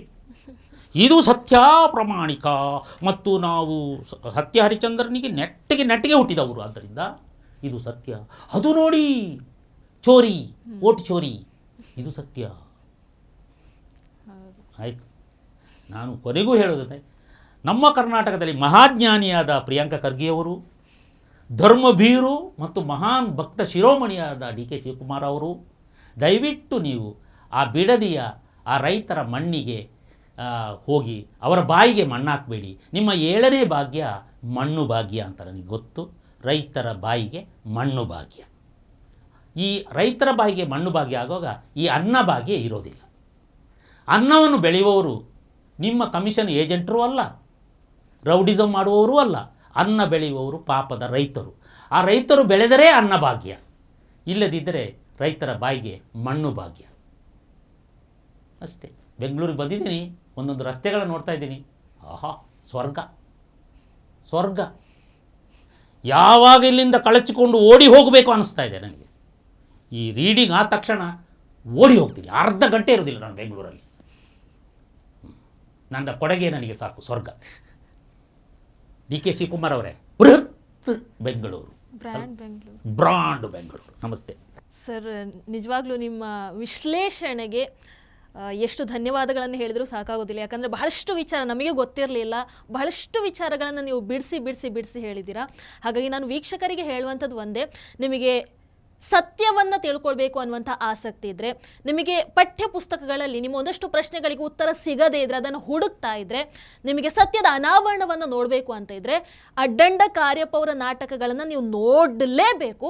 ಅವ್ರು ಏನು ಹೇಳ್ತಾರೆ ಅದನ್ನು ದಯವಿಟ್ಟು ಒಂದು ಬಾರಿ ಕೇಳಿ. ಅಂದರೆ ನಾವು ಇತಿಹಾಸವನ್ನು ಕೇವಲ ಒಂದು ದೃಷ್ಟಿಕೋನದಿಂದ ನೋಡಿರ್ತೀವಿ. ಯಾಕಂದರೆ ನಮಗೆ ಇಷ್ಟು ವರ್ಷಗಳ ಕಾಲ ಆಡಳಿತವನ್ನು ನಡೆಸಿದಂಥವ್ರು, 60ರಿಂದ 70 ವರ್ಷಗಳ ಕಾಲ ಆಡಳಿತವನ್ನು ನಡೆಸಿದಂಥವ್ರು ಕೇವಲ ಆ ಒಂದೇ ದೃಷ್ಟಿಕೋನದಲ್ಲಿ ನೋಡೋ ಹಾಗೆ ಮಾಡಿಟ್ಟಿದ್ರು. ಆದರೆ ಬೇರೆ ಬೇರೆ ಆಯಾಮಗಳಲ್ಲಿ ಅದನ್ನು ನೋಡೋ ಹಾಗೆ ಸತ್ಯಗಳ ಮೂಲಕ, ದಾಖಲೆಗಳ ಮೂಲಕ ಅಡ್ಡಂಡ ಕಾರ್ಯಪ್ಪ ಅವರು ಬರ್ತಾ ಇದ್ದಾರೆ. ಈ ಹಿಂದೆ ಕರಿನೀರ ವೀರ ಅನ್ನುವಂಥ ನಾಟಕದ ಮೂಲಕ ಬಂದರು. ಅದಾದ ನಂತರ ಟಿಪ್ಪು ನಿಜ ಕನಸುಗಳು ನಾಟಕದ ಮುಖೇನ ಬಂದರು. ಸತ್ಯವನ್ನೇ ಹೇಳುತ್ತೇನೆ ಅನ್ನುವಂಥ ನಾಟಕದ ಮುಖೇನ ಬಂದರು. ಆಮೇಲೆ ನಿಜ ಮಹಾತ್ಮ ಬಾಬಾ ಸಾಹೇಬ್ ಅಂಬೇಡ್ಕರ್ ಅನ್ನುವಂತಹ ನಾಟಕದ ಜೊತೆಗೆ ಬಂದರು. ಈಗ ಗಾಂಧಿ ಹತ್ಯೆಯ ಸತ್ಯ ಅನ್ನುವಂತಹ ನಾಟಕದ ಮುಖೇನ ನಮಗೆ ನಿಮಗೆ ಗೊತ್ತಿಲ್ಲದೆ ಇರುವಂತಹ, ನಮಗೆ ಇತಿಹಾಸದ ಅಂದರೆ ಪಠ್ಯ ಪುಸ್ತಕಗಳಲ್ಲಿ ಏನು ಹೇಳಿಕೊಡ್ಲಿಲ್ವೋ, ಇಲ್ಲಿವರೆಗೂ ಯಾರು ಏನು ಹೇಳಿರ್ಲಿಲ್ವೋ ಅವೆಲ್ಲವನ್ನ ದಾಖಲೆಗಳ ಮುಖೇನ ನಿಮ್ಮ ಮುಂದೆ ತೆರೆದಿಡುವಂಥ ಒಂದು ಅದ್ಭುತ ಪ್ರಯತ್ನವನ್ನು ಮಾಡ್ತಾ ಇದ್ದಾರೆ. ಒಂದು ಅದ್ಭುತ ಟೀಮನ್ನು ಕಟ್ಕೊಂಡಿದ್ದಾರೆ. ನಾನು ನಿಮಗೆ ಆಶ್ವಾಸನೆಯನ್ನು ಕೊಡಬಲ್ಲೆ, ಗ್ಯಾರಂಟಿ ಕೊಡಬಲ್ಲೆ. ನಾನವರ ಟಿಪ್ಪು ನಿಜ ಕನಸು ನಾಟಕವನ್ನು ಹೋಗಿ ನೋಡಿ ಬಂದಿದ್ದೀನಿ. ನೀವು ಹೋಗಿ ನೋಡಿ ಬರ್ತೀರಾ ಅಂತಂದರೆ ಇಟ್ ಈಸ್ ವರ್ತ್ ಟೈಮ್. ನಿಮಗೆ ಒಂದು ಕ್ಷಣಕ್ಕೂ ಕೂಡ ಅಯ್ಯೋ ಯಾಕೆ ಬಂದೆ, ಇಲ್ಲ ಇದು ಇವರು ದಾರಿ ತಪ್ಪಿಸುವಂಥ ಕೆಲಸವನ್ನು ಮಾಡ್ತಾ ಇದ್ದಾರೆ ಅಂತ ನಿಮಗೆ ಒಂದು ಕ್ಷಣಕ್ಕೂ ಅನಿಸೋದಿಲ್ಲ. ಅಯ್ಯೋ ಇಷ್ಟು ವರ್ಷ ನಮಗೆ ಇದು ಗೊತ್ತಿರಲಿಲ್ವಲ್ಲ ಅನ್ನುವಂಥ ಒಂದು ಪ್ರಶ್ನೆ ಕಡೆಗೆ ನಿಮ್ಮನ್ನು ಖಂಡಿತವಾಗ್ಲೂ ನೂಕುತ್ತೆ. ಅಂತಹ ಒಂದು ಅದ್ಭುತ ಕೆಲಸವನ್ನು ಅಡ್ಡಂಡ ಕಾರ್ಯಪ್ಪ ಅವರು ಮಾಡ್ತಾ ಇದ್ದಾರೆ. ದಯವಿಟ್ಟು ಪ್ರತಿಯೊಬ್ಬರು ಕೂಡ ಅವರ ಈ ಒಂದು ದೇಶದ ಪರವಾಗಿ ಮಾಡ್ತಾ ಇರುವಂಥ ಒಂದು ಮುಚ್ಚಿಟ್ಟ ಇತಿಹಾಸವನ್ನು ತೆರೆಯುವಂಥ ಇವರ ಈ ಒಂದು ಕೆಲಸಕ್ಕೆ ಪ್ರತಿಯೊಬ್ಬರು ಕೂಡ ಕೈಯನ್ನು ಜೋಡಿಸಬೇಕು, ಅವರ ಬೆಂಬಲಕ್ಕೆ ನಿಲ್ಲಬೇಕು ಅಂತ ನಾನು TV ವಿಕ್ರಮದ ಮುಖೇನ ಪ್ರತಿಯೊಬ್ಬರನ್ನು ಕೂಡ ಕೇಳ್ಕೊಳ್ತೀನಿ. ಸರ್, ಇಷ್ಟು ಹೊತ್ತು ನಮ್ಮ ಜೊತೆಗೆ ಇದ್ದು ಬಹಳಷ್ಟು ವಿಚಾರಗಳನ್ನು ತಿಳಿಸ್ಕೊಟ್ಟಿದ್ದಕ್ಕೆ, ತಮ್ಮ ಅಮೂಲ್ಯ ಸಮಯವನ್ನು ನಮಗೆ ಕೊಟ್ಟಿದ್ದಕ್ಕೆ ಮತ್ತೊಮ್ಮೆ ಧನ್ಯವಾದಗಳು ಸರ್. ಧನ್ಯವಾದ ಮೇಡಮ್. ನಾನು ಏನೂ ಗೊತ್ತಿಲ್ಲ, ನಿಮ್ಮ ಸಂಬಂಧಗಳು TV ವಿಕ್ರಮದ್ದು ಭಾಳ ಅಂದರೆ ನಮ್ಮ ಆಲೋಚನೆಯ ಲೈನ್ಗಳು ಒಂದೇ ಇದೆ ಅಂತ ನನಗೆ ತಿಳ್ಕೊಂಡಿದ್ದೀನಿ ನಾನು. ಅಂದರೆ ನೇಷನ್ ಫಸ್ಟ್, ನೇಷನ್ಗಿಂತ ಮುಖ್ಯ ನನ್ನ ತಂದೆಯೂ ಅಲ್ಲ, ನನ್ನ ಬಂಧುವೂ ಅಲ್ಲ, ಬಳಗಲ್ಲ ಅಂತ ನಾನು ಕೂಡ. ಯಾಕಂದರೆ ಜನತಿಮ್ಮಯ್ಯ ಜನರಲ್ ಕಾರ್ಯಪ್ಪನವರ ನಾಡಿಯಿಂದ ಬಂದವನಾದ್ದರಿಂದ ಅವರ ಹೆಸರಿಗೆ ಕಪ್ಪು ಮಸಿ ಬರಿಬಾರದಲ್ವಾ. ಆದ್ದರಿಂದ ನಿಮ್ಮ ಈ ಸ್ಟುಡಿಯೋ ನನಗೆ ಸಾಕಷ್ಟು ಪ್ರಯೋಜನವನ್ನು ಕೊಟ್ಟಿದೆ. ನಾನು ಅನಂತ ಧನ್ಯವಾದಗಳನ್ನು TV ವಿಕ್ರಮಕ್ಕೆ ಹೇಳ್ತಾ ಇದ್ದೀನಿ. ನಮಸ್ಕಾರ. ಮತ್ತೊಮ್ಮೆ ಮಲಗಿ ನಿದ್ರಿಸ್ತಾ ಇರುವಂಥ ಮಕ್ಕಳನ್ನು ಎಬ್ಬಿಸುವಂಥ ಕೆಲಸವನ್ನು ಅಡ್ಡಂಡ ಕಾರ್ಯಪ್ಪ ಅವರು ಮಾಡ್ತಾ ಇದ್ದಾರೆ. ಅವರ ಜೊತೆಯಾಗಿ ನಿಲ್ಲಿ ಅಂತ ಹೇಳ್ತಾ ಇದಾಗಿತ್ತು ಇವತ್ತಿನ ವಿಶೇಷ ಕಾರ್ಯಕ್ರಮ. ನೋಡ್ತಾ ಇರಿ TV ವಿಕ್ರಮ, ದೇಶ ನಿಮ್ಮ ಕೈಯಲ್ಲಿ, ಅಂದರೆ ನಮ್ಮೆಲ್ಲರ ಕೈಯಲ್ಲಿ. ನಮಸ್ಕಾರ. TV ವಿಕ್ರಮ, ದೇಶ ನಿಮ್ಮ ಕೈಯಲ್ಲಿ. ಈ ಕಾರ್ಯಕ್ರಮ ನಿಮಗೆ ಇಷ್ಟ ಆಗಿದ್ದಲ್ಲಿ ಲೈಕ್, ಶೇರ್ ಹಾಗೂ ಕಮೆಂಟ್ ಮಾಡಿ. TV ವಿಕ್ರಮದ ಕಾರ್ಯಕ್ರಮಗಳನ್ನು ನಿರಂತರವಾಗಿ ವೀಕ್ಷಿಸಲು ಸಬ್ಸ್ಕ್ರೈಬ್ ಮಾಡಿ, ಬೆಲ್ ಐಕನ್ ಒತ್ತಿ.